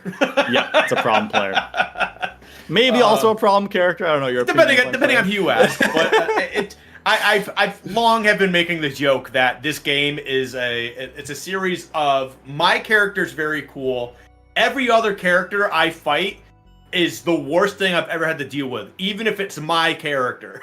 Yeah, exactly. I just don't like whoever I'm fighting. That's what it comes down to. If I'm playing the Ditto, I'm cursing the opponent's character. I'm like, if you weren't playing that cheap ass character, I would be winning right now. I swear to you. Exactly. That's just kind of like the joke I make, because it's kind of what I hear sometimes talking to some people in the community. It's just that it doesn't matter what character I'm fighting or they're fighting. It's just like, this is the worst thing. I can't believe Dan made this.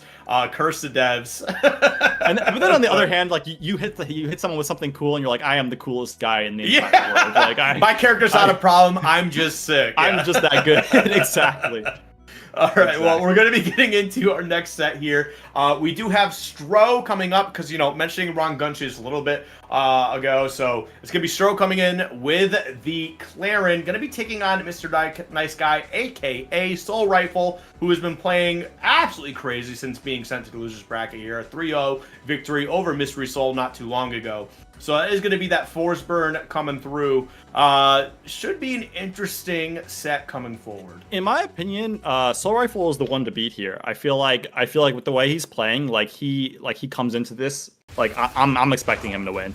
Now I'm sure Stro will do his best to prove me wrong, but yeah, just vibes on how the last set went. I guess.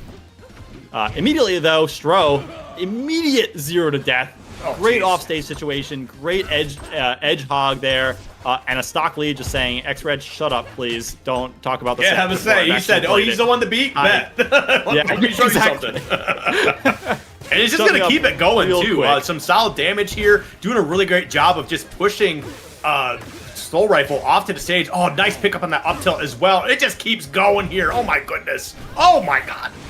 Such offstage abuse right here. Stro is making Soul Rifle go through it. Still not out of the woods, makes it back to the stage, but just to get hit off to the other side of the stage and what can Stro do here? Yeah, I mean, not much. Floor hog into the grab, F strong, that's another stock going Stro's way. A crazy setup here. And honestly, it's just been non-stop here, too. Only 36% so far. Let's keep that in mind. But there we go. It's just going to keep going here. You're up in the air, but for how much longer can we finally get down to the ground? Can we get another hit or two? A grab will certainly be good enough, at least for now. Yeah, I mean, they're going back to scrapping. I mean, at least Soul Rifle's getting some hits. It's just, obviously, some hits isn't good enough in this situation. And 105% off stage, 1 stock left.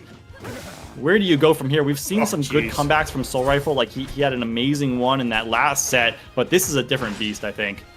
Well, kind of like what I mentioned earlier, how some players just play incredible with their backs against the wall. Well, apparently Stro is also one of those players here. Potentially on the cusp of a 3-stock here, is gonna get the 3-stock here, and a statement game 1, if there's any way to put it. Basically a direct response to me. Like, I don't know what to say anymore. I'm like, I was wrong. Stro's got it. Stro, yeah, okay, maybe Wrong Gunshoot can make you look like, maybe, you lose to Wrong Gunshoot. It happens, right? Maybe it makes you look a little worse than you would otherwise. And Stro's showing, like, he's, like, no one to be trifled with here in the loser side of the bracket against Soul Rifle. Yeah. We're going to Battlefield. This is kind of what I was saying before. I think Soul Rifle likes this. I haven't talked to him, but from what I've seen of his games, it seems like a stage where he likes to just cover it with smoke, and he uses the platforms under the smoke to make his movement, like, really, really tricky. Will it work for him? We'll find out very soon. I mean, it's definitely, it's got some mixed results right now, but it is a relatively even game. Definitely a better game than game 1 for sure. I mean, I feel like you've already gotten more damage in those first 2 stocks than you did at all. So, okay. Okay, I was going to say, got a nice little setup and a reset onto that platform, but unfortunately that get-up attack is just going to really force Stro away. Up strong, not quite connecting, and now going to put Soul Rifle in a bad situation off stage.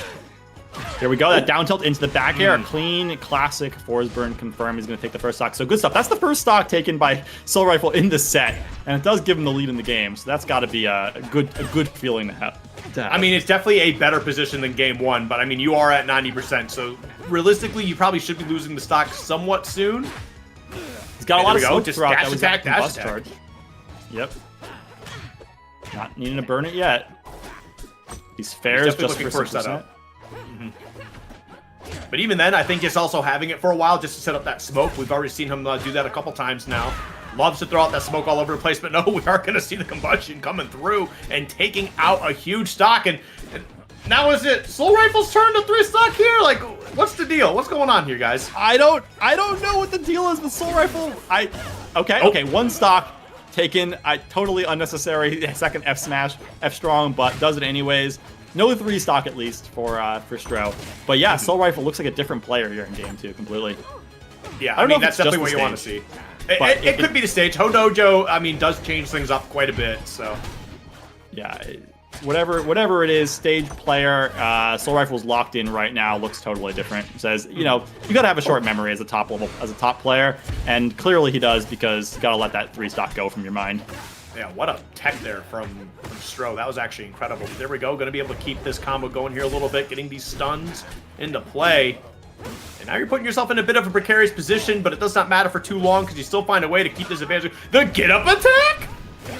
That wins the trade versus the down air? I mean, not even a trade. It just beats it out in general. Using the smoke to make it back to the stage, trying to get a little bit more on this life, a little bit more extra credit, maybe even clean out the stock. Doesn't want to go into a last stock situation here when you were up 3 stocks to 1. Being very evasive here.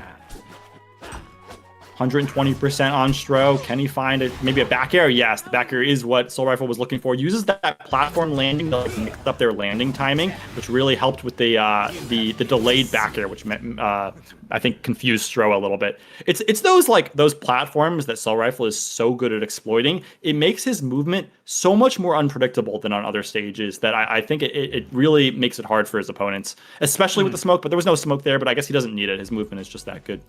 Yeah, no, his movement's definitely been very, very clean. So definitely good to see him find a way to answer back after that ridiculously dominant game 1. Definitely something that we were just not expecting to see. But, I mean, was able to answer back fairly strongly for himself. But Stro, I mean, I would still say, I don't know, it feels like the momentum is still in Stro's favor. Just because I feel like a 3-stock is just such a ridiculously strong way to start, especially in a top 8.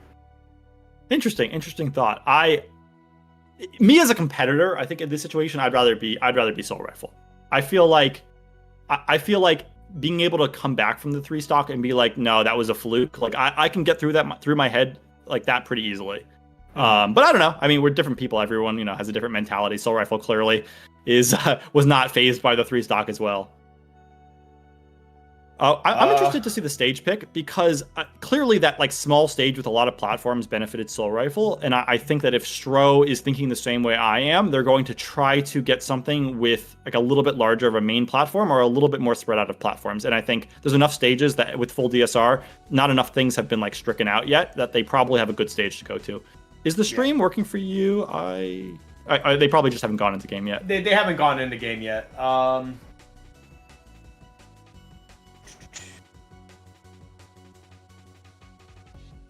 Okay. Oh, we were just resetting. We were resetting the lobby. I think it's just getting a server change in here. So yeah, that could potentially be part of the problem here. So we're just gonna go ahead and do that real quick. If I remember correctly, I was reading it earlier too about what the rules were. I read it. I read it earlier. It was I needed to know the rules because I was the one dealing the bracket today. So in case anybody starts to bring anything up. So in Top Cut, the way it works is I think game 1 might be neutral, but then in games 2 and on, the loser gets to counterpick to their home server, which is interesting because that means that you would need to remake the server each game, which is fine for these top 8 games. We're already at the end. What are we holding up? Yeah, but it's super interesting because that's a very, depending on how far the players are from each other, that's a large advantage for the counter picker. Even much more than just a stage pick. I've played with people I'm on the West Coast, and I play with people across the country, and we've tried servers on both ends, whatever, and it's a big deal. I don't know where these players are located. I'm in the Midwest, baby. Nothing's a problem for me. Fair enough. Have you tried the new there's a new server system where you can do peer-to-peer, I think? I haven't messed with that yet, but for the most part though, I really only play against friends for the most part. I have not really touched rank. I play against some friends every once in a while, and then I like to watch for the most part. So that's kind of like my Rivals 2 experience right now, which means I have a lot more fun playing Rivals than some other people, because really it's just me goofing off with some friends, just talking a lot of mess and just having a good time. I also find that's the most fun, like the most fun you can have in an individual experience. But obviously, winning ranked winning ranked sets or tournament sets, that's a different kind of thrill, I think. But it's not for everyone. Losing, it's a rough game when you play against someone who's like doing crazy stuff to you, like when we were seeing like the stuff Animal does to you. If you get that done to you in ranked, like I'm probably closing ranked for a bit. Like, yeah, I mean, well, I'm different because like when something like that happens to me, I kind of go, "Wow, that was crazy." Next game. Next. It's one thing I have is unfortunately I'm not very, very great at the game. But I have a good mentality. Like when I see something really cool happen, even if it's on me, I'm like, that was pretty sick. All right, yeah. Look, having a good mentality is like half of it, because to be able to like push yourself and like play through, like play a player better than you and still get something out of that experience, it's a mental game. Like, because someone like me, I'll play Animal and be like, what did he just do to me? Maybe I'll play another game, but maybe against someone else. Right. And but really the way you get better the fastest is by playing against people who are better than you, and like maybe they beat you up over and over again, but you're just like, you've got that mentality of like, I want to stick this out, I'm gonna make something work, right? And that's how you like really jump to the next level. I've found in my own play. But I mean, some people might have seen my name, but there's a menace going around using my name who's terrorizing people online. Really? So yeah, I won't go into further details. But as we continue to get back into this, it looks like we are all back, ready to go. Game 3 now on the Forest here, so we're gonna see how this works out. Yeah, Forest as a pick, I think this still has a relatively small main stage, but the platforms are obviously a lot less consistent. There's only one, and it moves. So it's not like Soul Rifle can always be like, hey, this platform's always there for me to like mix up my landings on. It's more of a situational platform. And I think that makes a reasonable stage choice here for Stro. Yeah. Okay, there we go. Big opening. Wasn't able to get it. Missing the grab in the process as well. And that's something that's going to be very crucial is that game 1, Stro was just going bananas with these confirms, making sure that everything was just kind of connecting, being in the right spot at the right time. And I mean, does have a lead here, but we need to make sure we stay on top of that.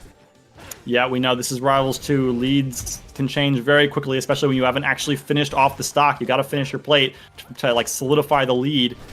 And Soul Rifle, we know how tricky his movement can be. Yeah, and there we go. First stock actually goes to Soul Rifle. It's like what I said. It's a game of stocks, not percents. Yeah, that was just one of those spots where I was kind of sitting there and I was kind of like, oh, I think he got off the ledge a little too early, but no, it was actually just fine. Decent timing there, too. That up tilt, wow, that almost took the stock. Yeah, 141% on Soul Rifle. I mean, this is kind of where Soul Rifle lives, just pressuring his opponent in the corner, not giving up the free hits for the kill, and just trying to get as much extra credit as he can. Back to complete neutral. That F-tilt is going to be enough. Surprisingly, from the other side of the stage, it was just a raw, non-tippered F-tilt, but high enough percent, and obviously Forest is going to help you out there a bit. All right, there we go. Dash attack. Putting on some decent damage here. Let's say, after getting that stock back, Stro only had 19%, but then Soul Rifle just, oh man, just cacking on the percentage as time goes on here. There we go, Nair. Sending the opposite direction here, too. Yep. Oh, floor hog into the down tilt, down air, back air. Is that enough?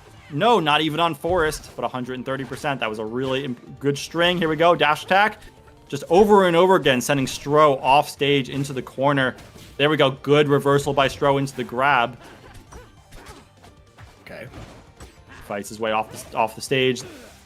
I mean, onto the stage. That forward strong isn't going to connect. 149%, getting really high now.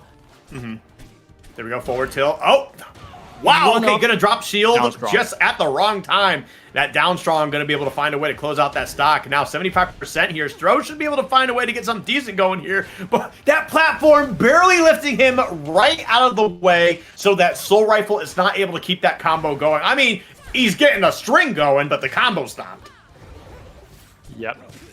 Stock lead here for Soul Rifle. Man, Stro needs this really badly, but gets reversaled on.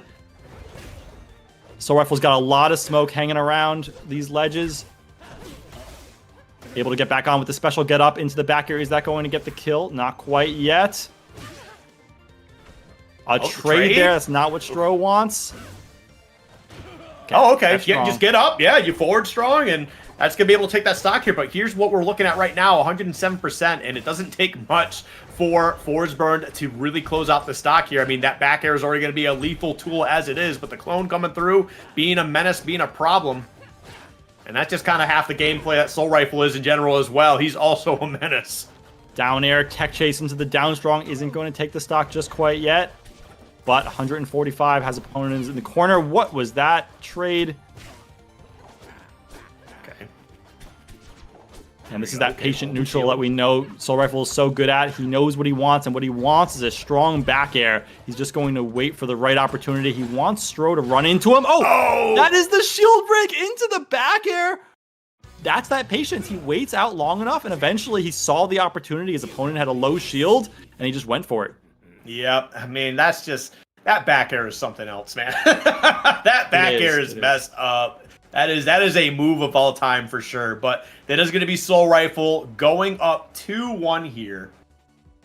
It's particularly crazy for me to think about how good Soul Rifle uses that move, because like a good move is great, but when your opponent knows exactly what you're looking for, it's often really hard to get. Like, you know, I want a back air, I know I want a back air. It's really easy to dodge around it. So it just shows how good Soul Rifle is to like mix up his landings, mix up his timings, that he can still always find that back air right when he needs it most. So we're going right back to Forest again. Yep. Yeah, I don't think it was the stage problem. I think Soul Rifle's just playing super well right now. Stro just, you know, he's got to turn it up here for game 4. Okay, there we go. He's dead? Wow. Huh? What? He's dead? What? Something's not right. Lived? That was really strange. Did he like drift out intentionally for some reason? I'm not sure. That was very a silly situation. Okay, you know what? We're just gonna play with 2 stocks. We're just gonna play with 2 stocks. We don't care. The first stocks don't matter at all. So true. I know you said this is a game of stocks, but apparently we're just giving them away for free. Giving them away for free. Yep. Free stocks. Free stocks for everybody. But going into this game 4 here, Stro can't be giving up any more free stocks because he is facing elimination here against Soul Rifle. Ooh, almost getting a huge down there, but not able to find the hit that he was looking for. Yeah, you're right. This is the pressure is added specifically for Stro. Soul Rifle's got a game to work with, but Stro does not. It changes the mental game for one of them for sure. Especially when your opponent, like Soul Rifle, is putting on so much pressure, you constantly have to recover against them because you're in the corner all the time. Yep, there you go. That back air is going to clean up the stock. It's just like, it's one thing to like not make a mistake a couple times in a row. It's another to do it over and over and over and over again when your opponent is so clearly has a game plan, which is like very well fleshed out. It's like put you in the corner, put you off stage, repeat. It leads to a lot of mistakes by your opponents. But that being said, Stro does find the stock and makes it a last stock situation. Yep. There we go right now. On the ledge. Up throw. Tried to get something going there with that forward air. Not going to be able to find it, though. Resetting to the neutral. Dash attack once again. Crouch canceling all over the place. Trading floor hugs there. Eventually, Soul Rifle gets the better of it because he's already in the better stage position. Okay. Wait, this is huge. All right, hits the clone. Just gets it out of the way for now. You can see how much patience these players are playing with in neutral. A lot of like tilts, a lot of pokes being put out here. As soon as the game's on the line with the last stock situation, both of them high percent, they kind of change their game plan, and that's that confirm into the down air. Stro takes game 4 and puts us into a game 5 situation. Yeah, that was a little bit nuts, but honestly, just a great game 4. It's exactly what we wanted to see from... My brain completely just stopped right there. It's exactly what we wanted to see from Stro. So, again, well done. Game 5 now, though. We're going to get a change of scenery once more. Yeah, this is the stage we saw. Loxodon tried this one. They like it because of the platform layout. This platform layout isn't quite as convenient as like the Hodojo layout for Soul Rifle, but it kind of has the same vibe. There's a couple of like pretty convenient platforms on most of the stage to cover that you can use to mix up your landing timings. Working out for him so far, 107% on Stro. Oh, Yeah, here's these platform situations. He just loves putting your opponent in a tech situation, then tech chasing with like down air. It's so deadly against Soul Rifle. Yeah. There we go. Dash attack. Gonna give a trade though. Dash attack once more. Up tilt. Forward air. Put him off stage. I love that reversal. Wall jump into the back air. Gonna kill you from across the entire stage. That's just how strong that move is. Stro wasn't ready for the reversal from ledge. All right, there we go. Tacking on some pretty decent extra credit so far. Up throw, dash attack. And again, just keeping him on that ledge. Oh, the clone's coming out. Hits the wrong one. Gonna get punished on it. It's the ledge and also the smoke, right? There's smoke everywhere. How do you know what Soul Rifle is even looking for when you can't see him? He's just hotboxing Absa's home, dude. Yeah, and I mean, after that whole sequence, 108%, like it took that much percent just to get off of the ledge. And that's a full stock lead. He's lapped him now as well. Okay, there we go. Down strong. Not gonna be enough to take up the stock, though. There we go, Nair. Just kind of get something going here. The forward strong, that should be enough. Does get it done, but 108% in the second stock here. Stro has to play impeccably to find a way to even things up. Yeah, in particular, they got to watch out for these confirms into the back air. It's hard because there's so many different moves that Soul Rifle can confirm into a back air. There's down airs, there's down tilts, there's just the raw back air, there's the clone pop into the back air, and it turns out it's the clone pop that does it. 2 stocks to 1, game 5 situation here. Can Stro get something going fast enough to even this up? Okay, there we go. Gonna use that up special to get right back to the stage, kind of just use it as a get off me tool as well. There we go. Edge guarding. Let's see what the option is. Goes for the forward air. Okay, he's gonna find his way back onto the stage. Soul Rifle using those tricky recoveries with the clone, makes it back and gets the reversal. Up there, is that enough with the tipper? Okay, there we go. Gonna drift down here, bringing out some smoke a little bit too. A literal smoke screen to give yourself some space and some time to just find your way back down. The dash attack once again. Not gonna get too much else out of it though. Such tricky clone movement by Soul Rifle to get down. 140% still living somehow. Stro needs to stay calm and not get too desperate here because we know what Soul Rifle can do when you're forced to tech on a platform there. 105%. Soul Rifle's got you in the corner, hitting you with those back airs on your shield.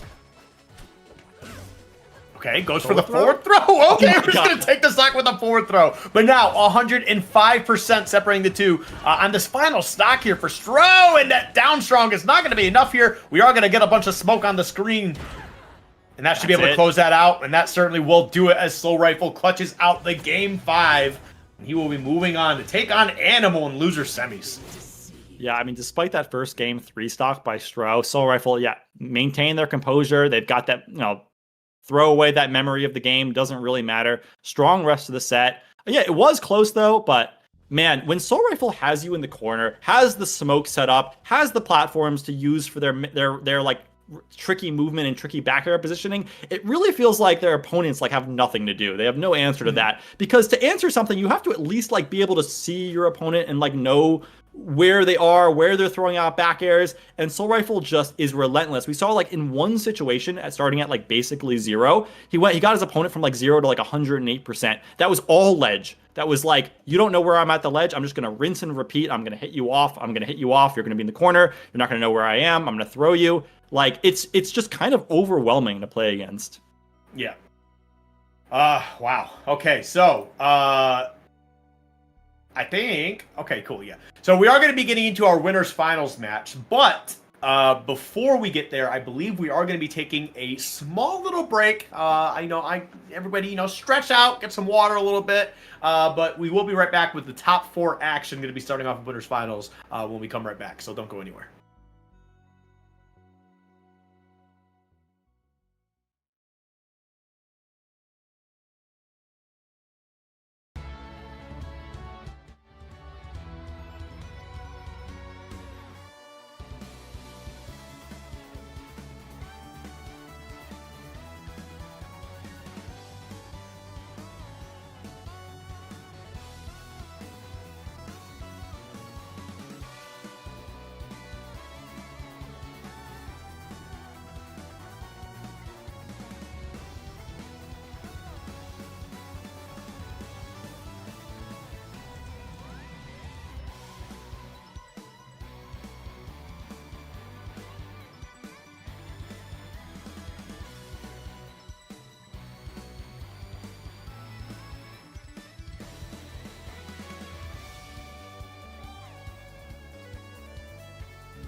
Welcome back to the Rivals 2 Championship Series. We are back. Yep, I'm still Red. This is still Skiff. We are back with winners finals of the tournament. We're going to be watching Acorn versus Ron Gunshu. I have no idea which way this is going to go. How are you feeling, Skiff? Feeling good. Right now, we're down to our final four here with Acorn versus Ron Gunshu in winners. And then in loser semis, we've got Slow Rifle taking on Animal. So there's a chance that all these sets could be going to Game 5, but there's also a chance that these could be 3-0 blowouts because everybody who's still here plays like their life is literally on the line. Is that the new reward? You get to live? Dan? What's the... What are we doing to the losers? What are we doing to the losers in this tournament? Not sure. No, but in all seriousness, like we're at the point in the bracket where any one of these four players I could see winning the tournament. Like there's no more like, oh, like let's see how far they could go. Like all four of these could be the champions, which is an exciting place to be. Like I just look at like I'm looking at Animal and I'm like, I don't know, the Endless could do it. Like he could just run through everyone, keep doing these weird offstage things to him. Soul Rifle's looking crazy, and these are the losers players. These are the players that have already lost. So like if they can do it, like what a wild bracket. For sure. We'll definitely see how things shape up, but we do have Acorn going against Ron Gunshu. Winners of our first two sets that we had in our top 8. Acorn with a 3-1 win over Sago. And honestly, it was just, doing some Zetter burn things. There's really not much to talk about. And then on the other side was Ron Gunshu with a 3-0 win over Stro. Stro just getting eliminated not too long ago with a 3-0 win himself. And I don't need to talk much about Ron Gunshu because if you're not familiar with Ron Gunshu at this point, then I'm not going to explain it to you. You're just going to have to watch. If you had any doubts, like Ron Gunshu made Stro look easy. Like that set did not look particularly difficult for Ron Gunshu. And then we just saw Stro play an insane Game 5 set where he looked incredibly strong. So like that just puts it into perspective how strong of a player Ron Gunshu is. Mm-hmm. I mean, we'll definitely see how things shape up. Just the crouch canceling between the two of them. Very, very funny stuff. All right, there we go. But yep, Ron Gunshu already off to an absolute menacing start here. I do think the black-purple skin is just, it kind of fits him. Because I feel like he plays Claren like a villain. As you can see right there, taking out that stock. My goodness. That was crazy into the tipper, down strong. What an early stock Ron Gunshu. Not starting off slow at all. No, I agree. I think the vibes are perfect for this skin for him. It's like, don't let me touch you, I will kill you. And it's true. It's not an idle threat at all. Meanwhile, on the other side though is Acorn is also very, very capable of kind of doing the same thing here, but just hasn't really had the chance to really showcase too much. I mean, he's getting some decent damage, but nothing super crazy yet, I feel like. Oh, wait. Yeah, I mean, that trade with the strong fair was almost enough. Not quite, but then he just gets the spike with the shine, finishes his plate. Talking about food, we got the food skin as well. So, yeah, it's kind of like a totally opposite vibe of a skin, too. It's kind of funny watching the I am death black and purple skin versus the, food fight Zetter burn. I love it. Oh, a great catch with that back air. Perfect tipper comboing into the double jump nair tipper to clean up that stock. But wow, you went too deep. Acorn was ready with the ledge hog, and stocks are even. That was 26% when Ron Gunshu lost his stock. Yeah, that's kind of messed up. Honestly, it was probably more like a 24 because I think he did have the fire on him, so that was just taking up some percentage there too. So yes, he was at 26, but he started losing that stock at 24. Let's be real. Yeah, it's that point on below the stage where when you get low enough that your opponent knows you have to grab the ledge and you don't have that mix-up option of going above. It's so automatic for these top players. It's like, well, I have the timing. I'm not gonna miss it. Here we go. Good string into the double nair, and it does get the kill. That was tipper nair into tipper nair.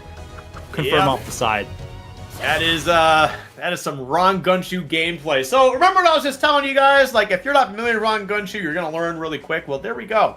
It's usually like that, but without the second stock, I mean, it wasn't really an SD, but the stock was pretty much thrown away. Let's be real. Yeah, it was thrown away, and didn't really matter. We're going right back onto the exact same stage. Jules Vale again, I guess. Yep. Acorn not caring about the stage choice. It's funny, with full DSR, if they both win on this stage, neither of them can play it anymore, so it's kind of fun. Yeah. Yeah. Just a little too early on that grab, but did have the right idea. going high above the center stage. Both just scrapping right now, although Acorn has almost no percent on him. Maybe might change right now with that grab. No, not quite. Oh! Into the drop off the platform. Strong fair. First stock this time goes to Acorn. Yep, Acorn definitely answering back very well here. And it's exactly what we want to see, too. Especially in a winner's final situation. We want to see both players showcase, hey, why are they good? Why are they here? And they're definitely doing that right now. Acorn, though, could potentially lose the stock and will survive. Wow. Not anymore. We're seeing it here. Oh, wait. Not quite finishing with that tipper nair, which would have cleaned up the stock. Oh, the drop down double jump tipper. Tipper 1 fair. Cleans that one up. Back to even stocks. Yeah, like you said, we're seeing the best of both of these players right now. They're showing off their best stuff, and it's a sight. It's a sight to watch. Okay. Ooh, there we go. Back air. Get things started. Yep, right into that grab, right into that up throw. It's like the Ron Gunshoe classic at this point, man. Anytime he gets that grab, up throw is coming, and you know there's a lot of damage right behind that. Okay. Ooh, we got the reverse fair, only getting the weak hitbox, though, from Acorn. Oh, tries to combo that shine into the up strong, but good DI by Ron Gunshoe going off the stage. What's the option here? Another tipper nair? You're going really deep off stage. Can you make it back? Probably not, because you're just going to get ledge hogged. And even then, I don't know if he would have grabbed the ledge, even if he had the right angle there, without Ron Gunshoe on it. Because, like, he kind of got high enough, but, like, the angle probably would have made him too short if he was actually to grab it. So, a rough spot regardless. Yep. Does have the opportunity here with Ron Gunshoe at high percent to maybe even it up. Oh, but drifts back onto the ledge. Really smart by Ron Gunshoe to make this stock last a little bit longer. And is he going to convert? Is he going to get a lot of percent off of this extra life that he's been given? Trades with the strong fair. Still going to live 161. Fair into... No, just another weak fair. There's the fire F throw. Didn't even need the fire, though. That F throw is very, very strong. Uh-oh. Oh, okay, the tech is going to be able to save you here just a little bit longer, but I feel like Ron Gunshoe really could have gotten a lot more out of that. Oh, jeez. That's the thing, man. It just takes Zetterburn one hit or two, and all of a sudden he's dancing all over you. Is that going to be enough? It will. Oh, my God. Tipper fair in the blast zone is going to do it. No DIs saving Acorn there. Wow. You just lose your stock so fast in this game to Ron Gunshoe. Well, yeah, I mean, it looked like Acorn had something going. He, like, had all of the strings. He had a ton of percent going, and one reversal, find yourself off stage. That's going to be game 2. And this is 2-0 for Ron Gunshoe. Those were fast games. I mean, it's not even like even if it does end up being a 3-0, it's not a 3-0 and it wasn't close. Like, this is definitely a 3-0, but it was close. So these two are doing an incredible job of just, racking up some really solid damage on each other. It just sometimes comes down to, like, almost what feels like a kiss of death scenario. Who finds that opening, But we're going to be going into the piers here. We haven't seen this all day in top 8.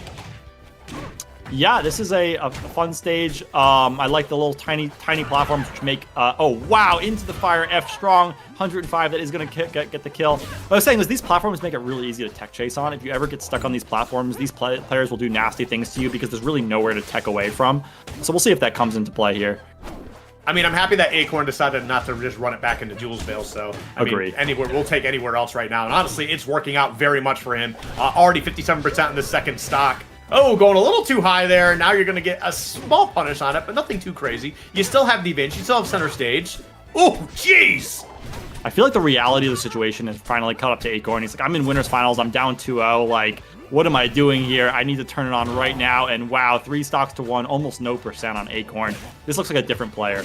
Yeah, this is actually really messed up. But that's kind of what happens when you have this long platform on the bottom there, and then you have some small platforms on the side to, like, do these tech chases on. That's a huge pickup. Are you going to be able to close it out? No! Still going to be able to live. 100%, though, on this first stock. Now, Ron Gunshoe has a lot of ground to make up here. There's that Nair. Okay, Tipper Nair. We'll get the stocks. Now 2 stocks to 1. Only 1 more to make up before you even game. He's capable of it. He's very capable of it, and that's the scary thing here. We're looking at this right now. He's up a whole stock, but and you just look at it, you go, oh yeah, it's doable, it's even. Oh no, this looks so scary for Acorn now. Look at the momentum that Ron Gunshoe has. He hasn't taken a hit in a long time. He's catching everything that Acorn tries to do off stage to recover. Finally makes it back onto the stage. Some dash tech up strong. That's got to feel good to get some percent on Ron Gunshoe eventually. Yeah, I mean, it's about time. I mean, but you're already basically made an even game. You're at 99% now. Like, yeah, you'll get some decent damage, but then you're going to get into a last stock scenario, and Ron Gunshu just needs a grab or two to really open things up and really even things up here. Tries to go way deep there, and is still going to find it with that forward strong. My goodness. He died, Skip. 68% only. This is, like, basically even for Ron Gunshu. That's, like, one grab, and he got the grab that he needed. Here comes the percent. That up strong isn't quite the right read in that situation. But you do have a stick, but it will not reach that high. not quite that high. But either way, we were talking about the potential turnaround, but Acorn starting to turn on here a little bit. 102%. Oh, I don't think that's what he wanted. I don't think he... Yeah, okay, this is starting to get a little sloppy here. Acorn, I'm going to need you to dial in because right now you're just letting Ron Gunshu get away with so much for free. Yeah, Ron Gunshu's a high percent, but it does feel like he's so evasive right now. Good getting away from that shine situation. F throw without the fire isn't going to get the kill just yet. Acorn, I feel like, finally got a little bit of his bearings. He's still going for these parries, but he's getting something going here. He only needs one more big hit on Ron Gunshu. Oh, there's the up throw, the up air, forward air. Forward air again with the tipper. The Nair is gonna do it, and Ron Gunshu with the most ridiculous comeback in a game 3. I can't believe it, Red. That was unbelievable of a comeback. I just, like, we were saying he could do it, but, like, was it realistic? Like, I was like, probably not. Acorn's got it. That was a 3-stock to 1, three straight stock comeback. Unbelievable stuff. You've got to be nervous there as Acorn, right? Like, once the comeback starts happening, you start shaking. You're like, hey, this is actually my tournament life. I can't let him do this to me. And then he did it to you. I just feel like if he just threw out parry, like, one time less, yeah, you would have been fine. There was a point where he hit a shine and then, like, wave dashed into a parry, and it felt like a mistake, or if he was just thinking ahead on something. I don't know exactly what was going on in his head, but, like, that just felt like that's where you drop the game. And then we saw him attempt parry like 4 or 5 times after that. It's just like, brother, just hit him. Just hit the cat. I think he thought in his mind that he had a read that he wanted to use. And because there's so much pressure on you at the end of that game, you're like, well, I have this read. It's going to work. Because if you get one parry, the game's over, right? And he just wants it to end so badly. He's like, I think it's going to work. I think it's going to work. Obviously, the better idea there is if it doesn't work the first time, like, try something else. But you get a little bit tunneled, right? You're like, I need to close out the game. This is an easy way to do it. Unfortunately for him, Ron Gunshu, a step ahead, had momentum, didn't fall into a single one of those parries. And you end up getting Tipper Naired off stage. We saw that over and over again in that set. Tipper Nair, he just has that spacing perfectly. He didn't miss basically any of those confirms off stage, and it kills so early when he's, like, out there near the blast zone. It's such a dangerous spot to be in. I mean, Acorn doesn't have too much to worry about. Granted, yes, that you are finally in loser's bracket after making it all the way to winners finals, right? You beat Sofilo and the Ditto earlier. Just a very, very good run in general.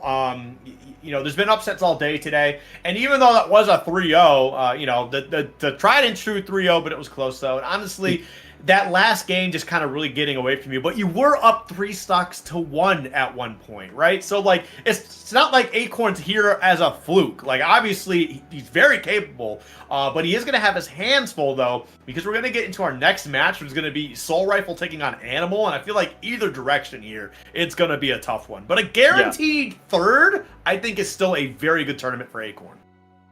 For sure. But Acorn being in winners finals, the mentality of that was like, I need to go all the way. So anything besides winning is going to be a disappointment for them. So, like, for us, it's easy to say, like, hey, that's really respectable. But the mentality of these top players, they don't accept anything less than victory. LeBron Gunshu. That was good. Yeah, that was good. I love chat. Chat's good. Yeah, I was so much more confident last set with Soul Rifle that Soul Rifle was going to take it, and now it's like totally out the window. I have no idea what's going to happen. I think this is going to be insanely exciting. I've been most pleasantly surprised by all of Animal's matches this tournament. I think he's just such a fun player to watch. Mad respect for him with all these creative confirms. Just a really clean gameplay, and gameplay that I enjoy to watch because it's scary. I love watching something and being like, I am terrified of this player. I don't know the answers. Like I'm seeing things that like as a player, like I don't have any idea what I would do against. Because I get to watch them do it to someone else that's not me. And I get to watch these other players suffer and be like, do they have an answer? Like maybe. And then sometimes, like we've seen so far in the tournament, the answer is no. Nobody's really had an answer for it. I didn't get to see the them get knocked into losers. So clearly one might exist. We'll have to wait and see.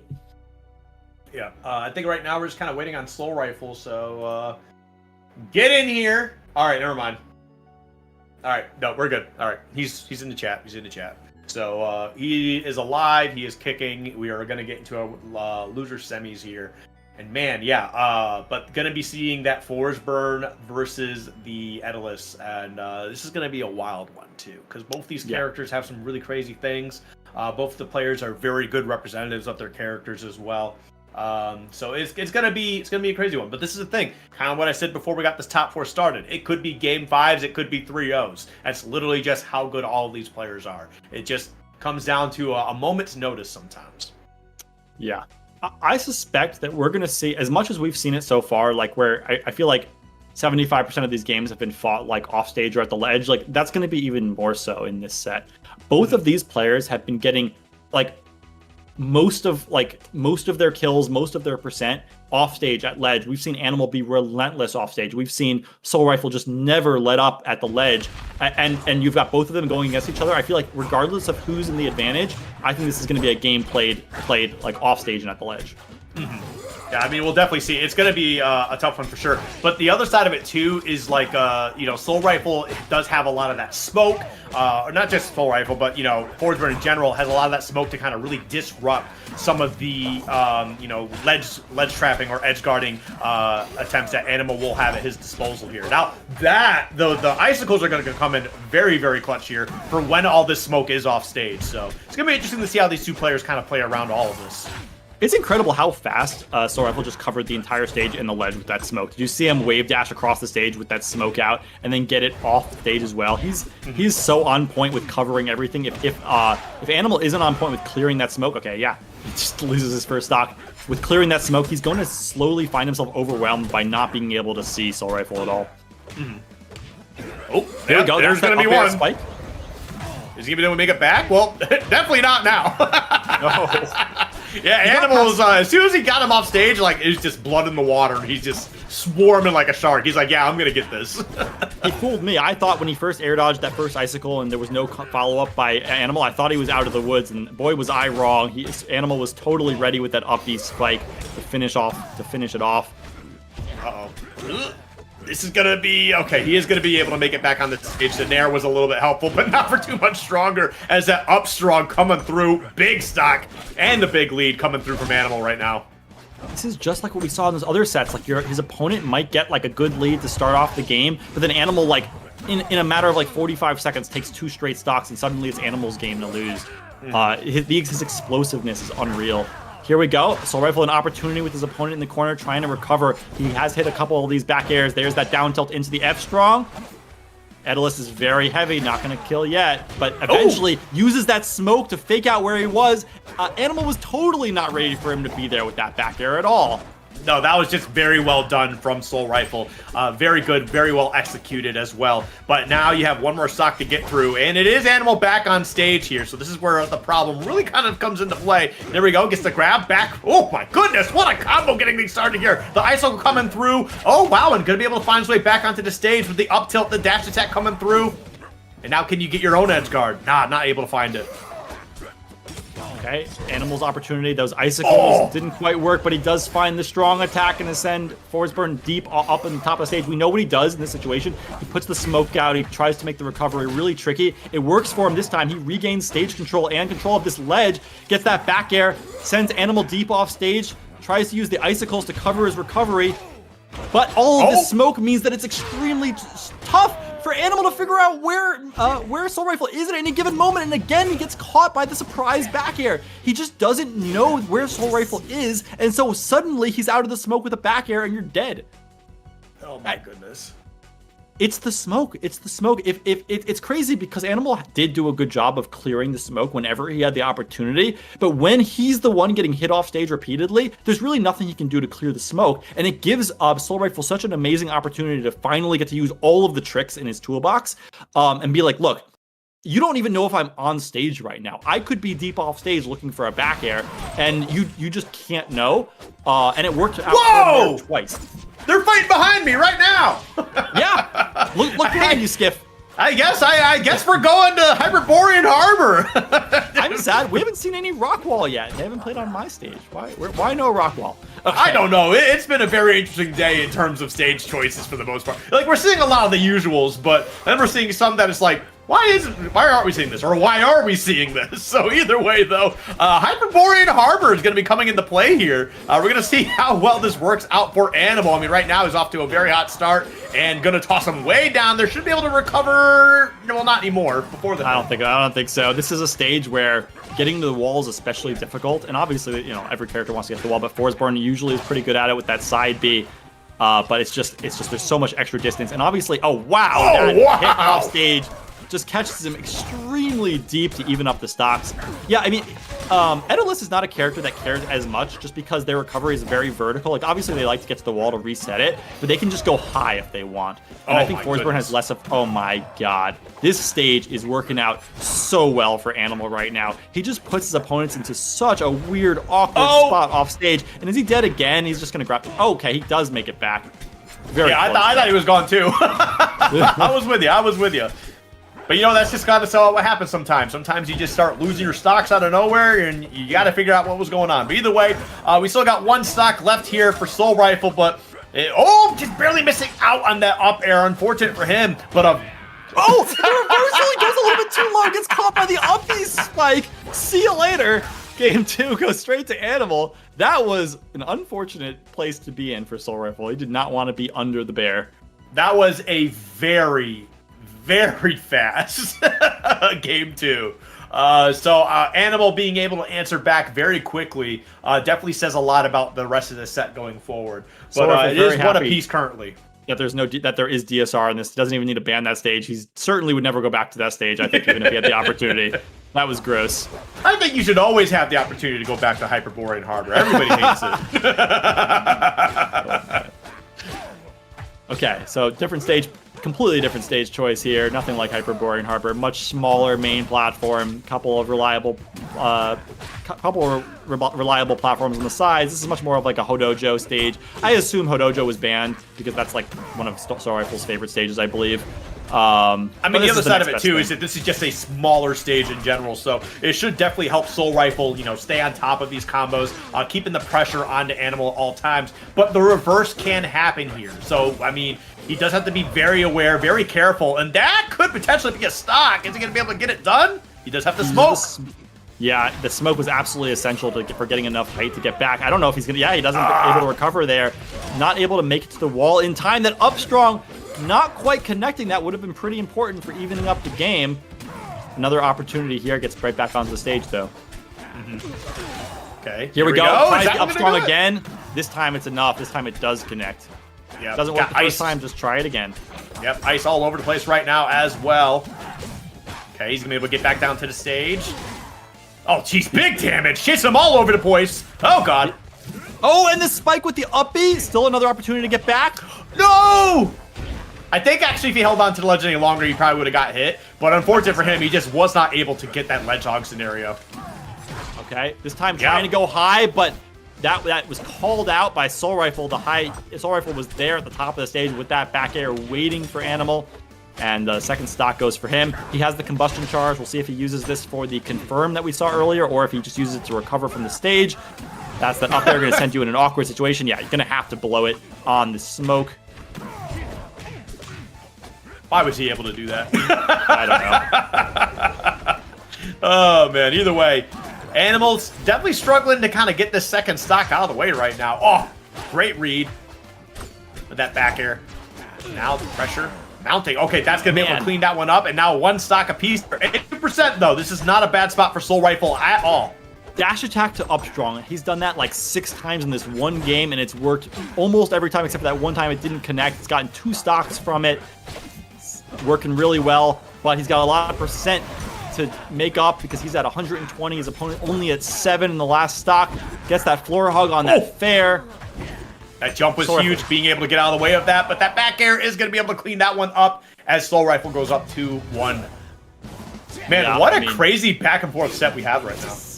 Yeah, the stage picks are looking like it's so important in this set in particular.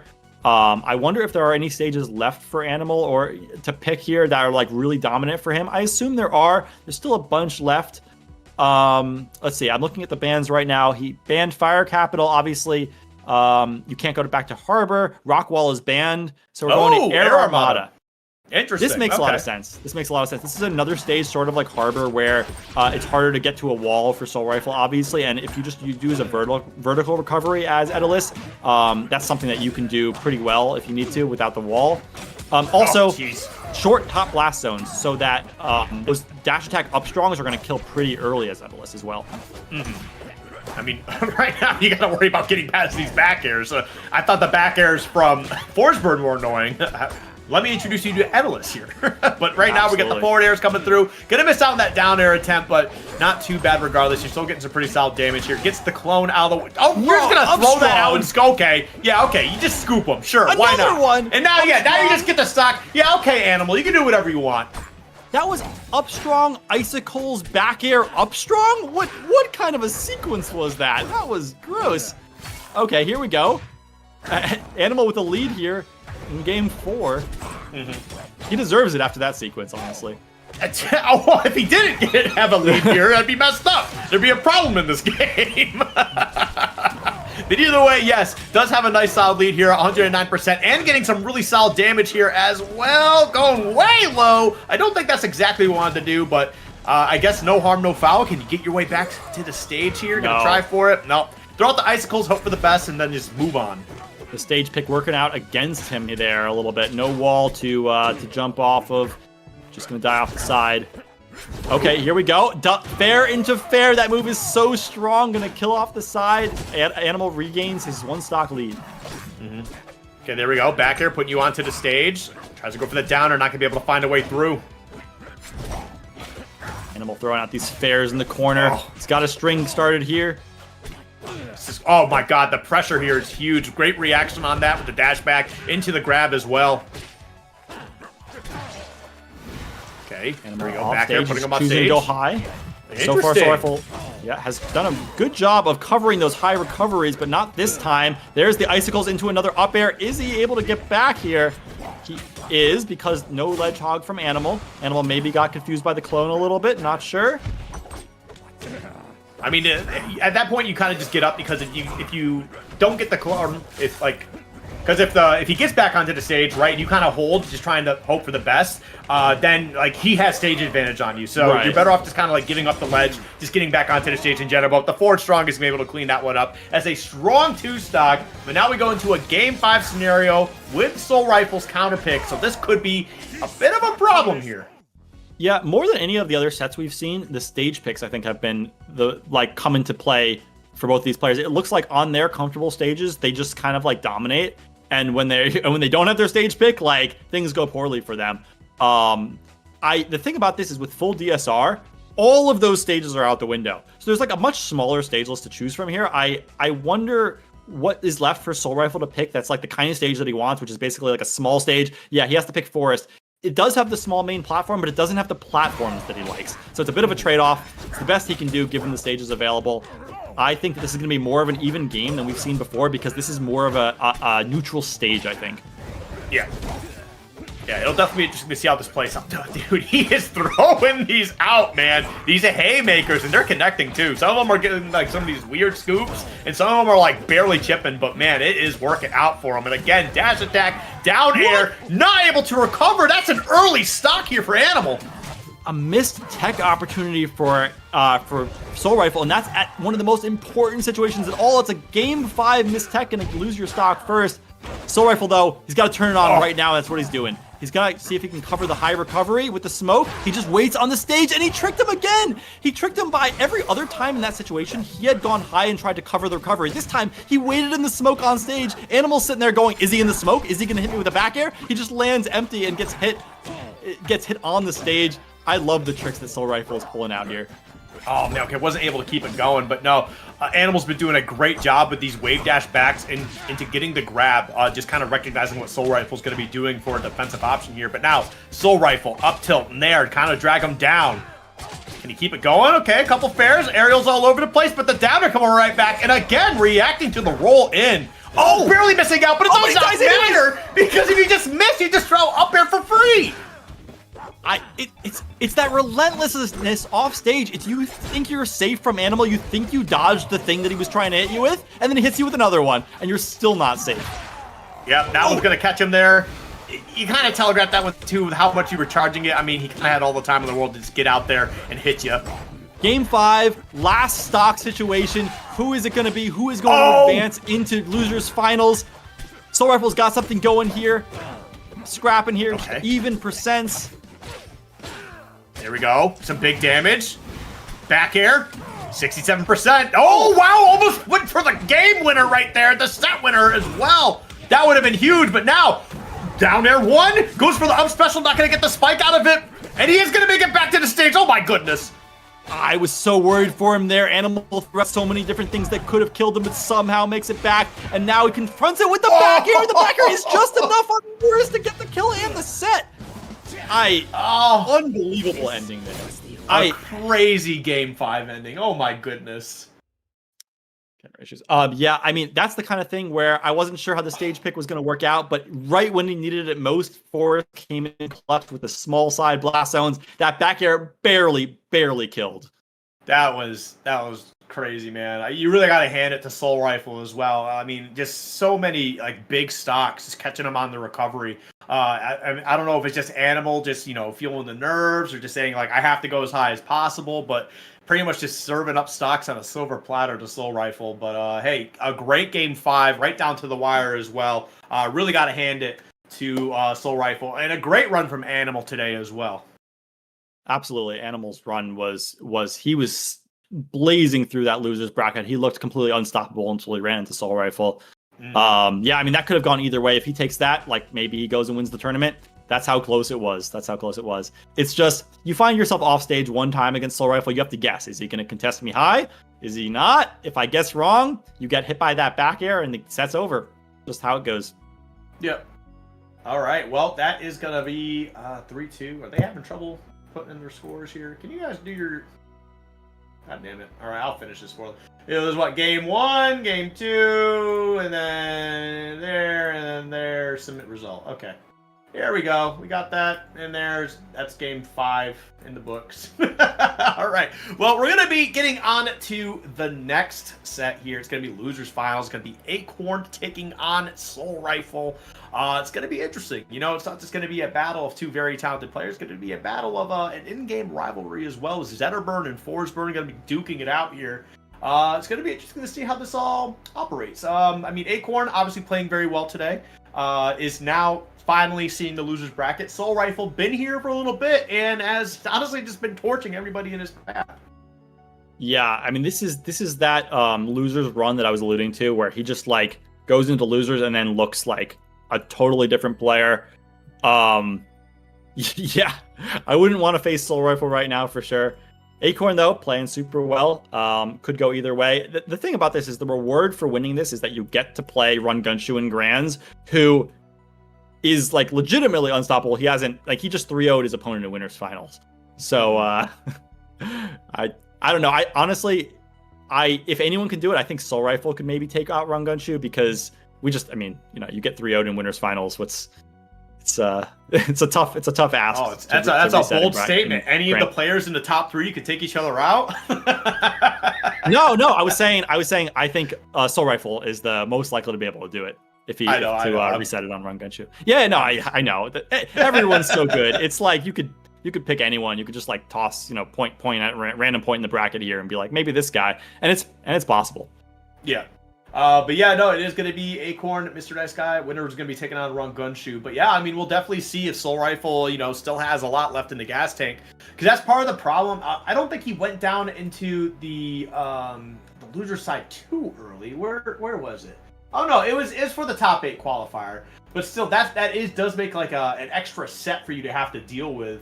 So I mean, the bad part of it is like, now there's you're playing a couple extra sets. The gas tank starts to run a little bit empty, right? Because like anybody can play games for hours and hours on end. Competing at such a high level is an entirely different story. So we got to see, does Soul Rifle have that gas still left in the tank? I mean, he's going to be taking on Acorn now, and Acorn, even though he's just coming off a 3-0 or getting 3-0'd. Is still not an opponent to take lightly, because both these players can absolutely just drop some really heavy damage at the same time. So we'll see. I can't really call it one way or another. I mean, obviously it does lean a little bit more towards Soul Rifle, but with how both players are playing, I mean, it could be either way here. I don't really have a firm stance on it. Yeah, no, me neither. I mean, Acorn is clearly capable of taking out the 1 seed earlier in the tournament, so it means he can do anything. Mm-hmm. How are we doing on the players? Are we in the lobby? I'm sure we're getting them together here. Look, I have to, you got to acknowledge that with the amount of games that Soul Rifle's played and the amount of intensity, maybe give him a minute in between games is fine. Like, you were talking about the stamina that it requires to go through losers and play for so long in a row, and give yourself a second, get some water, breathe, right? You've still got more sets to go if you're going to win the tournament. Possibly 3 more sets against absolute tippy-top players, the best of the best. Here we go. Players are back in. They're finally doing their stage bans now. All right. Well, let's see where we're going to be starting off here. We are going to Ho Dojo. You've definitely brought this up a few times earlier today. That's apparently Soul Rifle really likes this stage, and we're going to see how much that comes into play here. But honestly, I feel like both these characters, they don't mind being here. There's a lot of potential for some ladder combos going on here. But more importantly, it's a smaller stage where we're going to be able, right into each other's faces, and just trying to really beat the hell out of each other. Yeah, I agree with you. I mean, clearly we went here because they're both okay with it, and it's going to be a game of both players pick the stage that they think that they have a lot of strengths on. So we're gonna see both of them playing, I think, their best on this stage. In particular, I think Zetterburns love moving on the platforms, and clearly we've seen that Mr. Nice Guy also has that platform movement. Knocks him off. We saw some platform. of Acorn's platform movement. Was it when he was fighting? Was it? I think it was. No, it was against Sago earlier when they were on Air Armada. He was just going crazy on the platform movement there. So I mean, he definitely loves to be here too. So we'll definitely see how it works out for both players. But right now, we do have Soul Rifle with that early stock lead. Nothing super crazy yet though. Yeah, he had that early sequence where he down airs you on a platform, and then you no matter what you do on the platform, it's bad for you, and eventually he finds the down strong, because the down strong is just so large, hits on both sides, that no matter what you do on the platform, you tech in, tech away, you get hit by it. But Acorn evening it up with that fire up strong, back to 2 stocks apiece. Okay, there we go. Another up strong. Yeah. With the grab, what's the confirm off of it? Just, tech chases with the fair. Doesn't get the strong spot, so he gets reversal by Soul Rifle. Soul Rifle fighting his opponent, keeping him in the corner, keeping him off stage. We know what he can do there, and he just puts Acorn in such an awkward diagonal spot deep off stage that there was no way he was recovering. Another stock goes to Soul Rifle, and he's got Combust Charge. We've seen that he is really good at making use of this charge, because if he needs to live a little bit longer off stage, he uses it for the recovery. But if he sees an opportunity to blow you up on stage and finish the game with the Combust, he can also do that.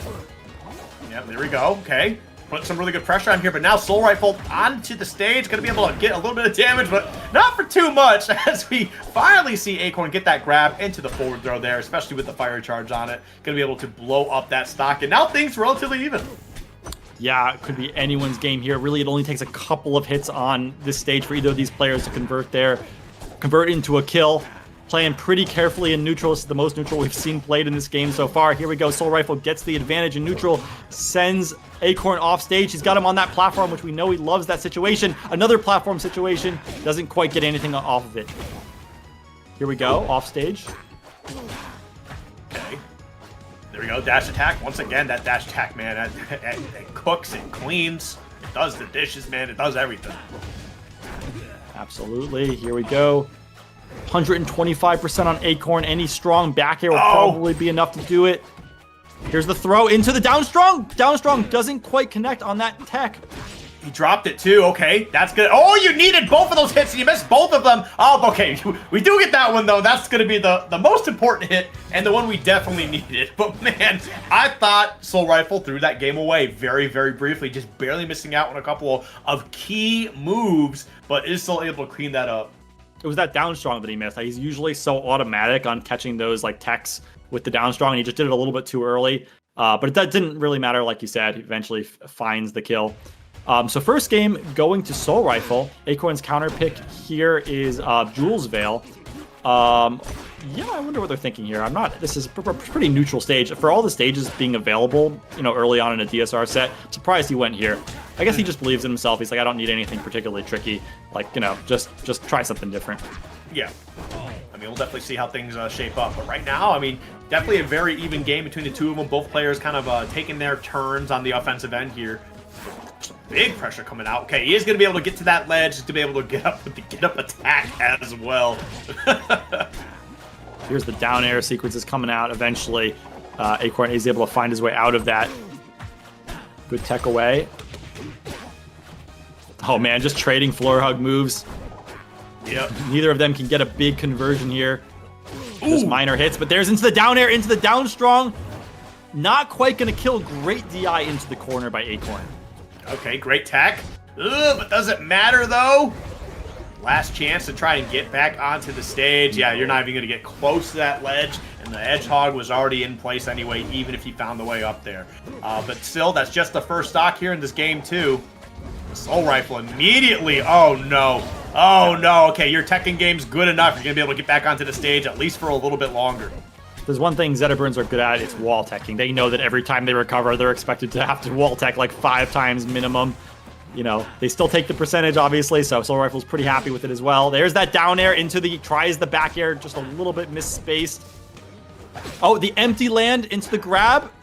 Soul Rifle looking for so many of these down airs that might just confirm into a kill after a tech chase. Hasn't quite found it yet, but still has his opponent in the corner. Yeah, there we go. Dash attack. Tried to go for that back air. Still a little bit greedy on that one, but still, I mean, you may as well throw out the move. It's quick. It kills. It does everything, man. Oh, trading with the Nair puts Acorn in such a terrible spot with no resources, and that's another stock for Soul Rifle. Soul Rifle looking incredible here in Game 2. That's definitely very unfortunate. Okay, that will certainly get that stock out of the way, but you're already still down a whole one. And now Soul Rifle just has to kind of put it in. That's all you got to do. Yeah, just keep playing the way you're playing because it's whatever it is, it's working. Yep. Here we go. Waits on the get up just for the grab. Another back air in the corner. What do you do against Soul Rifle in the corner? What do you do? He's just so on top of everything. You're either going to hit by a back air, a down air. You have to tech, but like it doesn't get you anything. You just end up off stage again. Like what have you earned? You just have to hope that Soul Rifle's going to mess something up here. That's pretty much what your game plan is, but that back air is going to come through. Still living just a little bit. One more of those will certainly do that. I think from anywhere, it does not matter. As we see, wash, rinse, repeat. We're going into a Game 3, 2-0 in Soul Rifle's favor. I mean, you're right. The hope is just maybe he messes up. Maybe I mix it up a little bit such that Soul Rifle can't get the perfect, the perfect option, but it's if your game plan is against Soul Rifle, just hoping that he makes a mistake, not a good game plan. I'm not saying there's any good alternatives. I'm just saying it's not going to work for you that often. Yeah. So, but sometimes, what if? What if? I mean, we've seen him make a couple of mistakes here. It's not like he's a robot for sure, but man, it's a tough ask. So I've seen robots make mistakes. That's all I'm saying. So. Yeah, I mean, with enough AI use, they make a lot of mistakes. So maybe Soul Rifle is actually better than a robot. Whatever it is, we're actually back on Hodojo. I'm surprised by the stage pick, but pick your comfort stage. You're just dead. You're just dead. Yeah. It might be your comfort stage, Acorn, but it is certainly also Mr. Nice Guy's comfort stage. And it's not working out so well here in Game 3. Yeah, it's definitely looking a little bit rough here, man. So much time to be able to stall off the stage, but is going to be able to answer back here, even things up completely at 2 stocks apiece. There we go. Parry. Nice. Just kind of send it right back at him. Ooh, not able to get the up strong out of that dash attack. Unfortunate. Just feels like whenever Acorn's getting hits, they're just not quite getting as much out of it as we've seen earlier in the bracket. For whatever reason, Soul Rifle has done a really good job of escaping these strings and getting right back into neutral. Like only 42% on it, and Acorn's won a bunch of these neutral interactions already. Ooh, okay. He was definitely expecting to roll in there. Was not ready for that one. Gonna roll right back out, but still might be able to close that out. Just barely missing the back air. Now Acorn back on the stage, gonna see if he can make some noise, try to even things up, or take a lead for himself. Oh, this is looking rough. Back air, that will take the stock. Soul Rifle now one stock away from grand finals here. Can he get it done? It's looking like he might be able to, man. He's comboing you from one stock into another. He's just looking so good right now. Everything he tries is working, and everything Acorn does basically just gets a random stray hit. Nothing significant. I mean, look at the platform pressure that he has, these down tilts, the down airs. Everything's working, getting the raw back airs. He's playing with all the momentum. He puts his opponent in the off stage one time, and it's death. It's so... Everything worked there for Soul Rifle. Very good stuff from Soul Rifle. The 3-0, a strong 3-0 as well. Acorn, I mean, round of applause for Acorn. Honestly, he's played super well all day today. Has made some pretty solid upsets himself. And also, I mean, being the 8th seed and getting 3rd, hey, that's a W. That's a big old W. So yeah, he's got a lot of wins to be proud of, you know, on the 1 seed on Sophie Low, and a bunch of wins and winners as well. I mean, yeah, obviously nothing to be ashamed of. That's not the results they wanted, obviously. But good stuff. You know, they'll be back. And also, it's just, you run into Soul Rifle on one of these crazy losers runs, he's gonna do that to you. I've seen it so many times before in these other brackets. This is what he does. I mentioned it really early on when we commented him first at the bottom of losers side, and I was like, look, this is a guy, I know he's starting off in losers and top 8, but this is a guy who could make the run all the way to the end of the tournament. And I guess that's his day today, because he finds himself in grands against Rangunshu. Yep, I mean, he's definitely made a very good run. Who did he beat to get in the top 8? I will tell you right now, he beat Sealder in the loser side. That's when he got sent to the losers actually Sealder's upset Mr. R earlier as well. So yeah, so beating Sealder to get there, and then going through Mystery Soul, Stro, Animal, and now Acorn. It's wild. Yeah. I guess so. Mr. Nice Guy, yeah, he was sent into losers by Sago. So Soul Rifle didn't have to play Sago again in top 8, which is, I guess, fortunate for him. And it looks like no one else has really been able to put up a challenge. Okay, that's not true. The animal set was real close. The animal set was very fun. Yeah, that was a very fun set. Very close. Could have gone either way. Besides that, though, he's kind of looked really strong. Yeah. I don't know about this Rangunshu matchup though. Rangunshu has been. You want us to talk about someone who plays like a robot? Yeah. Yeah. That's Rangunshu. Like, you have to just straight up be a better player to beat Rangunshu, I think.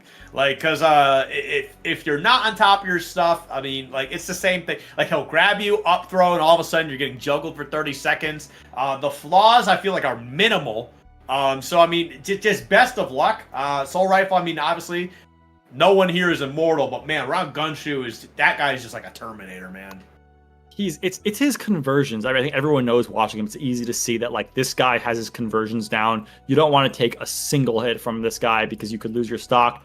It'll be interesting because, like, they got the matchup of styles. You got Soul Rifle, who likes to, like, grind you out at the ledge, like, put you off stage, do it again, put smoke out, hit you off stage again, maybe mix you up with a grab, and eventually you just find yourself at like a really high percent at an awkward situation off stage, losing all your resources. Meanwhile, you've got Rangunshu, who is like gonna hit you once in neutral and then convert a series of crazy hits and you're dead. So just totally, I feel like different styles of how they blow you up, and it should be pretty exciting. Mm-hmm. Yeah. Right now we're just kind of waiting to see what the decision's going to be for servers. Yep, they're talking about it right now. They should be getting that situated pretty soon. But hey, you know what? It's been a long day of some Rivals 2 action. We're happy you guys stuck out with the ride. You know, SBS is hopefully doing well. Surviving the storm, the surviving catastrophe the storm, that he's running into. Did you see the pictures, by the way? Were you able to pull those up? Yeah. I replied to it with my picture I made of Crag filling in where, you told me. where the fence got knocked over. Yeah. So well, I'm just thankful that we were able to keep running the stream regardless, despite the difficulties, because it would be a shame to miss. Jeff. Shout out to Jeff showing up when we needed a streamer. Because it would have been such a shame to miss these amazing matches. Like if I hadn't been able to see this top 8, or I mean even the top 64, like they were like I would have been so sad. I was looking forward to this for a while. Well, the other backup was what is it? Zeke. Zeke's actually was streaming. I don't know if they still are, but Zeke was streaming and just had like 6 different matches going all at the same time of like different people's streams, all sorts of stuff, man. It was crazy. Shout out to Zeke, by the way. Zeke's really cool. Quad stream is nothing. The sextuple stream. That's where it's at. And he was like, I'm going to watch this one now. So there's a setup there. There was definitely a setup. Okay. We had backup plans, but I'm just glad that we could get what we wanted in a good stream, even if SBS is struggling. Someone in chat asking what the prize pool is. So they're competing for, as far as I understand, it's like the Rivals 2 Championship Series points. And I think the biggest reward is that the top 8 at the end before Genesis get like a $1,000 voucher and free entry to Genesis. So, I mean, that's huge. Everyone wants to go to Genesis. It's a lot of money. There's definitely a lot of stakes in the line. And obviously the pride of like, winning one of these huge tournaments against such top level players, all these competitors are like, they just want to win to be the best, Yeah. Yeah, it's I mean that's kind of that's what's going to make a competitive scene thrive anyway. It's prize money is cool, but passion to just want to play the game is what's going to carry your scene more than anything else. So and I find that a lot of the Rivals players have that, right? Like they play this game because they like it. They choose like this game in particular because dev support is amazing. Like just you know what you're going to get. It's a fun game. You play it for the love of it, for sure. I'm so profoundly garbage at this game. So are a lot of us. like I'm just talking about the game. I don't think I'm very good. I don't even play ranked. As long as you enjoy playing the game, play the game. That's all that matters. Yeah, have fun with it. That's the point. Best of the genre, though. Yep. I mean, we agree with you. That's why we're here. We're here because we agree. We love the game. All right. Well. Let's see, are we getting into this now? Okay, never mind. We're going to get a quick little bathroom run. Ron Gunshoe decided to go to the bathroom right before the set's about to start. Thanks, Ron Gunshoe. You know what, Ron Gunshoe? You were waiting a long time in Winners. You're waiting a long time. You could have done that at any point. Maybe he just, he couldn't miss the matches. Like, these matches are too fire. Like, I have to watch every minute of this tournament. It's possible. Got to get the data on his opponents or something, Oh, okay, no, but there is also a $500 prize pool split amongst the top 8 finalists. Nice. I don't know what the percentage. It's probably gonna be like a 50-something down from there. So. Yeah, I figured there was also a nice little bit of extra cash prize to go with the points. And yeah, while we're on it, shout out to the Rivals team for organizing all of this and like putting the circuit together. It's a really cool thing. Point system is really cool. Getting all the majors, having some online events. It's really fun. It's really fun to follow along with. Good stuff. It's always nice to have more tournaments to watch for Rivals. I never feel like it's too much. I'm always down to watch a good Rivals players play good matches. Yeah, and having a supportive dev team, that's not easy. A lot of games don't really have that, so you guys definitely got a good group of people here as well. Yeah. Always love to see that. So, but yeah, we're just kind of just waiting on Ron Gunshoe. Okay, he's back. Means we're gonna be getting ready, gonna be getting into this game here in just a minute. Oh yeah, Jeff talking about how he plays against Ant at the local. Oh no, it's gotta be something. Oh man, Ant, that's a player that is kind of been going off recently with ABSA. It's been a lot of fun to watch. Very nice guy too. So for sure, that's definitely no ABSAs here in top 8, but no Crags either. No bad Crags. Bad character. We should. I would say no Crag. Ranos, but that's not a surprise. Everyone knows Rano's bad. I mean, Rando can be bad for a little bit. it'll be okay. You know, I don't think Rando players are missing out on anything. You know, I used to play Rando. I switched off of him. Nah, man, you should have just kept playing, man. He's good enough. I'm playing Olympia. Olympia's fun. Oh, yeah. Anyway, the dev team cooked so hard with Olympia. That character is so much fun. Anyway, we got grand finals. Cool. We got grand finals. Run Gunshu versus Soul Rifle. This is going to be a good one. So reminder, Soul Rifle, if he wants to win this tournament, he needs to first win the set, reset the entire bracket, and then do it again against Run Gunshu, who has looked unstoppable so far. So a tall task, but honestly, I think he might be up to it. Yeah, and I mean, if we want to go off something here in terms of data, I mean, Run Gunshu did 3-0 Stro earlier, right? But then Soul Rifle went to game 5, so that's something to consider. I mean, it doesn't have too much impact, but it is something to just kind of think about as this set continues to develop. And right now, still, you know, relatively even. Nobody's taking any super strong lead here, but there is some good bits of damage being tossed around. For sure, back to neutral. I mean, we know that neutral isn't the place where Soul Rifle has gotten most of his conversions on in this tournament, and he just dies because he gets sent too far off stage.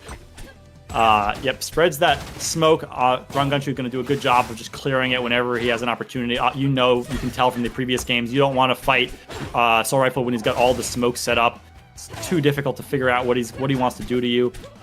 I mean, that's going to be a very big benefit of Clarin here, is just being able to get rid of so much of that smoke. Like with Nair alone, right? You're just a moving hitbox at that point, but you've also got a couple big sweeping hitboxes. Just gets rid of a lot of that as well. For sure, and it's going well for Run Gunshu so far. Still has his first stock left. Soul Rifle trying to get something going, keeping him in the corner. But that down strong, the down strong didn't work, but he slipped off and then hit him again with the down air. So tricky. God. That was very slick. My goodness. Wow. All right, well, there we go. Run Gunshu trying to answer back here. Not going to be able to take out that stock, but... Oh, wait. Hang on. We're still being a problem. Hitting his way back to the ledge is good, but you still just get sent back off stage. There we go. We're back on for a little bit, but not for too much longer. A little too early on the down strong. Probably could have held that for just a little bit. Ooh, barely missing out the grab. Yeah. Doesn't hit the entire platform at the same time. It requires a little bit more timing than maybe Soul Rifle's down strongs. Here we go. There's that charge. Neutral being angled down. Going to take Soul Rifle's second stock. Another stock lead here for Run Gunshu. There we go. Now going to be able to try and find some offense of their own, but not going to be for too much longer here. It's a lot of onesies, twosies right now. I think Soul Rifle needs to find something a bit more consistent. The back throw definitely could be something to get started here. But no, missing that grab, man. Run Gunshu really on top of these spot dodges and also just being right outside the grab range at least a few times against Soul Rifle. Yep, got to go for that high recovery. Otherwise, you're going to lose the stock. You lose the stock anyway, but... Yeah, I mean, even situation, he does have the smoke charged up, so that is something for Soul Rifle. Didn't let the game get away from him, which is really good when he was down that stock, so this could be anyone's game. This is really going to set the tone for the rest of the set. You don't want to let Run Gunshu start with the momentum. Oh, dude. Here we go, Run Gunshu got a good string going, though, 80% on Soul Rifle. That was a bit of a rough spot there, too. I mean, especially when you get put onto that platform, and then any way you roll, you're basically going to get up-tilted. So, I mean, good luck. Yeah. Ooh, barely missing on that neutral B. Here we go, going low. He does make it back on. He gets a little bit of a reversal here. Gets the grab onto the platform. You know you don't want to be on a platform against Soul Rifle. Multiple down airs. What's the option? Okay, I like that. You just go right to the ledge and just kind of reset there and then try to get a forward air. There we go. Do get something. Dash attack is going to get him. And the down strong won't be enough to take the stock here. But you are forcing him well above you. He's going to stall out in the air just a little bit longer. You get rid of the clone. Great. And all that smoke's up there, not in the stage, Red. Yep, it's up there, but it did let him get down, which is something because he tricked Run Gunshu into hitting the clone instead of him, which gives him one more opportunity here to make something happen, and he gets the down air into the back air. Not quite going to get the kill, but he does get to spread the smoke. This is a big opportunity for Soul Rifle. Oh, no, the reversal. Okay, you get the clone out of the way. Yeah, that's it. I think he used his jump and everything. He wasn't able to actually land on the stage. He wasn't able to get to the ledge. So that was actually just going to clean that up. Very good stuff from Run Gunshu in a very clutch moment. But Soul Rifle almost tore that from him to take that game 1. Just barely not. Yeah, he tried to snatch that game away. That back air, I feel like, was like a few % away from actually converting into the kill. But yeah, super clutch by Rangunshu to be able to claw that one back and not let the comeback happen by Soul Rifle. First game goes to Rangunshu. He's 2 games away from winning the RCS September online tournament. Okay, there we go. Couple up throws. The Rangunshu special. Get things started here. Oh, that movement on the platform was so clean. Yeah, big deal here. We get the stage counter pick for Soul Rifle. We know how big stage picks have been for him so far in the tournament. So I suspect he's feeling pretty comfortable here. But there we go, Soul Rifle. Now pick it up. Oh! You got to be really on top of that stuff, man. Rangunshu's really good with these spot dodges. You got to make sure you're on top of everything. There we go. Up throw once again. Okay, still stuck in the corner, stuck in this string from Rangunshu. Yeah, just over and over again, back and forth like a ping pong. Other sides of the stage, but the reversal with the down air puts Rangunshu in a terrible spot. Manages to make it back onto the stage just in time to get another back air by Soul Rifle. Here we go. Down air into the back air. No, he fakes it. Actually lands on the platform, waits for the tech with the down strong. Very tricky, gets the first stock. Yep. There we go. Now going to be able to find a way to answer back potentially here. Goes for the high recovery. He's able to get back to the ledge. And there we go. Up throw of my own. Back throw. Off stage. Can we close this out? The forward air will be enough. 23% is all you got for extra credit, which honestly is a great spot to be in for Rangunshu. Yeah, it was a good patience there off stage, waiting for the clone to come out and then space that fair such that it'll hit both the clone and him, whichever one he chose. Don't even need to guess. Another offstage situation, though. This is kind of awkward here. Oh. Yeah, so awkward because you only have that one piece of smoke to go into, so it makes your recovery pretty linear. And Rangunshu just waits there at the ledge. That was honestly some like fantastic patience there from Rangunshu as well. Not like biting on trying to, you know, throw out a hitbox or anything like that. Just sat there, took his time, waited for Soul Rifle to just pretty much kill themselves in that position. Yeah, a lot of players in that situation will see that one piece of smoke and be like, I know you have to go there. I'll just like be anxious to go and try to hit the smoke. But he just waits. He knew that there was not that many options left. Here we go. We got the clone. Nice. Yeah, I like that. The clone right into the back of there, but the hub. Okay, the recovery going to be able to get you back on the stage. And you might be able to close this one out. Oh, barely missing out on that neutral special. Okay, some possibilities here. He's got Rangunshu in the corner, but Rangunshu just runs up and grabs him and says, I don't care about your corner pressure at all. An opportunity here for Soul Rifle. No, opportunity gone again. It just feels like Soul Rifle can't get the things that he's looking for. He just, every opportunity, Rangunshu's one step ahead. Manages to make it down, but can he get the rest of the, can he get the kill? I mean, hey, you might potentially get the kill here, but then you got a whole nother stock to go through. You're at 138. I mean, you're pretty much just going to get caught up somewhere, some way, somehow. Rangunshu is going to find an opening. We are in a last stock scenario.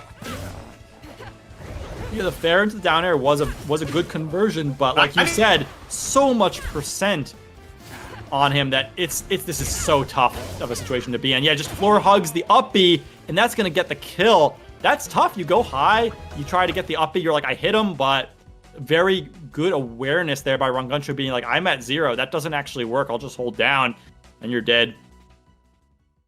All right, well, game 3 right now. I mean, we're all pretty much on it. Like, if there's someone in the bracket or left who's going to be able to knock out Rangunshu, Soul Rifle could be it. But the way this is looking right now, it is just a Rangunshu like show. I mean, he's just playing phenomenal. These up throws, he's getting so much out of them, and he's getting them often too. So it's definitely something that Soul Rifle's got to find a way to just get around that, man. He's getting a lot of onesies, twosies, but like I need to see more out of it, man. I need to see more damage. Yeah, that's the thing. We said if someone could do it, it would be him, but it's possible that nobody could do it. Maybe Rangunshu is just so on point today that he's unstoppable, and that's kind of what it looks like so far. We're going to see there's only one game left of opportunity for Soul Rifle to maybe keep his tournament life alive. Oh my God. That was just absolutely right on top of everything there. Okay, tried to get that up strong. Not going to find a way to get that hit, but still just looking for it. Just barely off the mark on it as well. The forward air, yep, down tilt. Not going to get anything else out of that. And now Soul Rifle, with a moment to breathe, can get a little bit of damage on. Yeah, a moment to breathe is right, but he's still down in the percent, and he finds the grab into the F strong and loses his first stock. Don't take too long to breathe, because you'll die to run Gunshoe. That is true. Okay, trying to cancel that, but he misses the move, so it doesn't matter anyways. Oh, he just sat there. He just hugged the ground. He didn't need a crouch cancel. You're just gonna go right by him. Oh no, going way deep. And the reversal. Can you find a way back? Okay, you do get to the ledge. All right, we got a little bit silly on the offstage there from Ron Gunshoe. I do respect a gutsy reversal. You have to respect that he's down a stock in Grands 2-0, and he goes for that deep. He's still playing like he's still on point. He hasn't given up yet. Okay, I would say nice little recovery there from Ron Gunshoe as well. And now he's got to find a way to kind of keep this offensive going. Okay, down throw. Oh, but you got caught up in the up throw again. It's that empty land into grab. You find yourself stuck in shield, and Ron Gunshoe knows you're afraid of it. There's that fair tipper, and that takes the kill. This is potentially the last stock of the tournament. If one more stock, and Ron Gunshoe will take the R2CS September Online. Yeah, I mean, right now, Ron Gunshoe is certainly playing incredible. Okay, the up tilt, got the tipper on that one, not in the follow-up. Oh, there we go, the up throw once again. Playing out of the corner so well. You could see how much respect Soul Rifle is giving him in the corner. Normally it's Soul Rifle who's so aggressive in the corner, but even he has to respect Ron Gunshoe's abilities at the ledge. He just hasn't found anything in that situation recently. Okay, tries to go for the nair, not gonna be able to find it though. All right, a little bit of a little tricky play. Goes for the neutral B, not gonna find any confirm to close that one out. Oh, almost getting the down strong, but just barely off the mark on it. Great DI there by Ron Gunshoe going to the corner.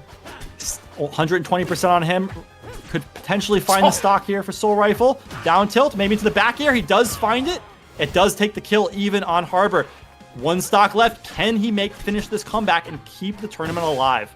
I mean, the big problem is you have to go through. Oh, he's going to go way out there. And is he going to be able to recover? He's got the smoke to be able to find a way through. Goes for the wall touch. And is going to be able to recover onto the stage itself with that soft platform there. Very well done from Soul Rifle. And now Ron Gunshoe really just kind of needs a hit or two to just really close this one out. It's just a matter of getting that tipper. Can he do it? Soul Rifle playing so tricky right now, trying to avoid the big hits. He's did a good job, but he eventually gets caught up in that grab. We know how bad it is to get grabbed by Ron Gunshoe. Nothing too bad happens to him. 48% on Ron Gunshoe. Soul Rifle needs a little bit more before he can try to confirm into something and take the stock. Get the grab. He's got the clone up and the smoke to be really tricky, but he gets sent back off to the right. Oh, whoa, okay, just an air dodge into nothing. A little bit unfortunate. That might be costly. It might cost him this game here. As you can see right now, Soul Rifle kind of playing with a new vigor, trying to find a way to close this out. Goes for the high recovery. Okay, still has the air dodge. Is going to be able to get back onto the stage, but only briefly right now.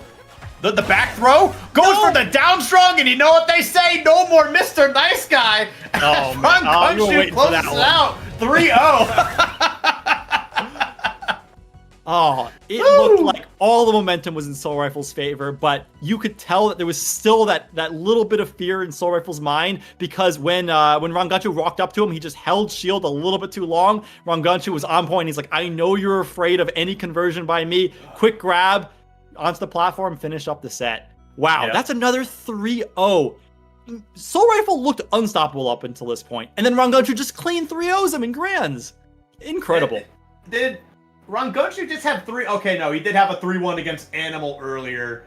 Okay, and did have a game 5 against Shadowhawk. Okay, I was gonna say, was it just 3-0s all day? It was 3-0 certainly in the top 8, which, I mean, is definitely saying something when you're fighting the best of the best of that day, and it all just ends up being just a Ron Gunshoe show. I mean, saving the best for last, and he certainly had a lot of gas left in that tank. And honestly, just well done. 3-0, strong showing here. There's not much else to say about it. Yeah, I mean, he was the best player today in this bracket. I mean, a lot of strong players, but he was clearly on another level. Like you said, top 8, 3-0, 3-0, 3-0. Can't do much better than that. Props to him. Congrats to him on first place in the tournament. Congrats also to the second place Soul Rifle. Did incredible. Like, that was an insane losers run. Got to be proud of that, despite how Grands went. And obviously Acorn with amazing wins as well at third. So just props to everyone. And thanks for showing us some amazing games, because they were really, really high quality play today. Yeah. And one last other thing too for Soul Rifle, I've been seeing a lot of talk about, you know, whether he's retired or whether he's not. I do hope he's found that new like energy for the game though, because it is a treat to watch him do his thing. I mean, made an incredible run today. Unfortunately, just was not able to clutch out at least a reset. But it is what it is.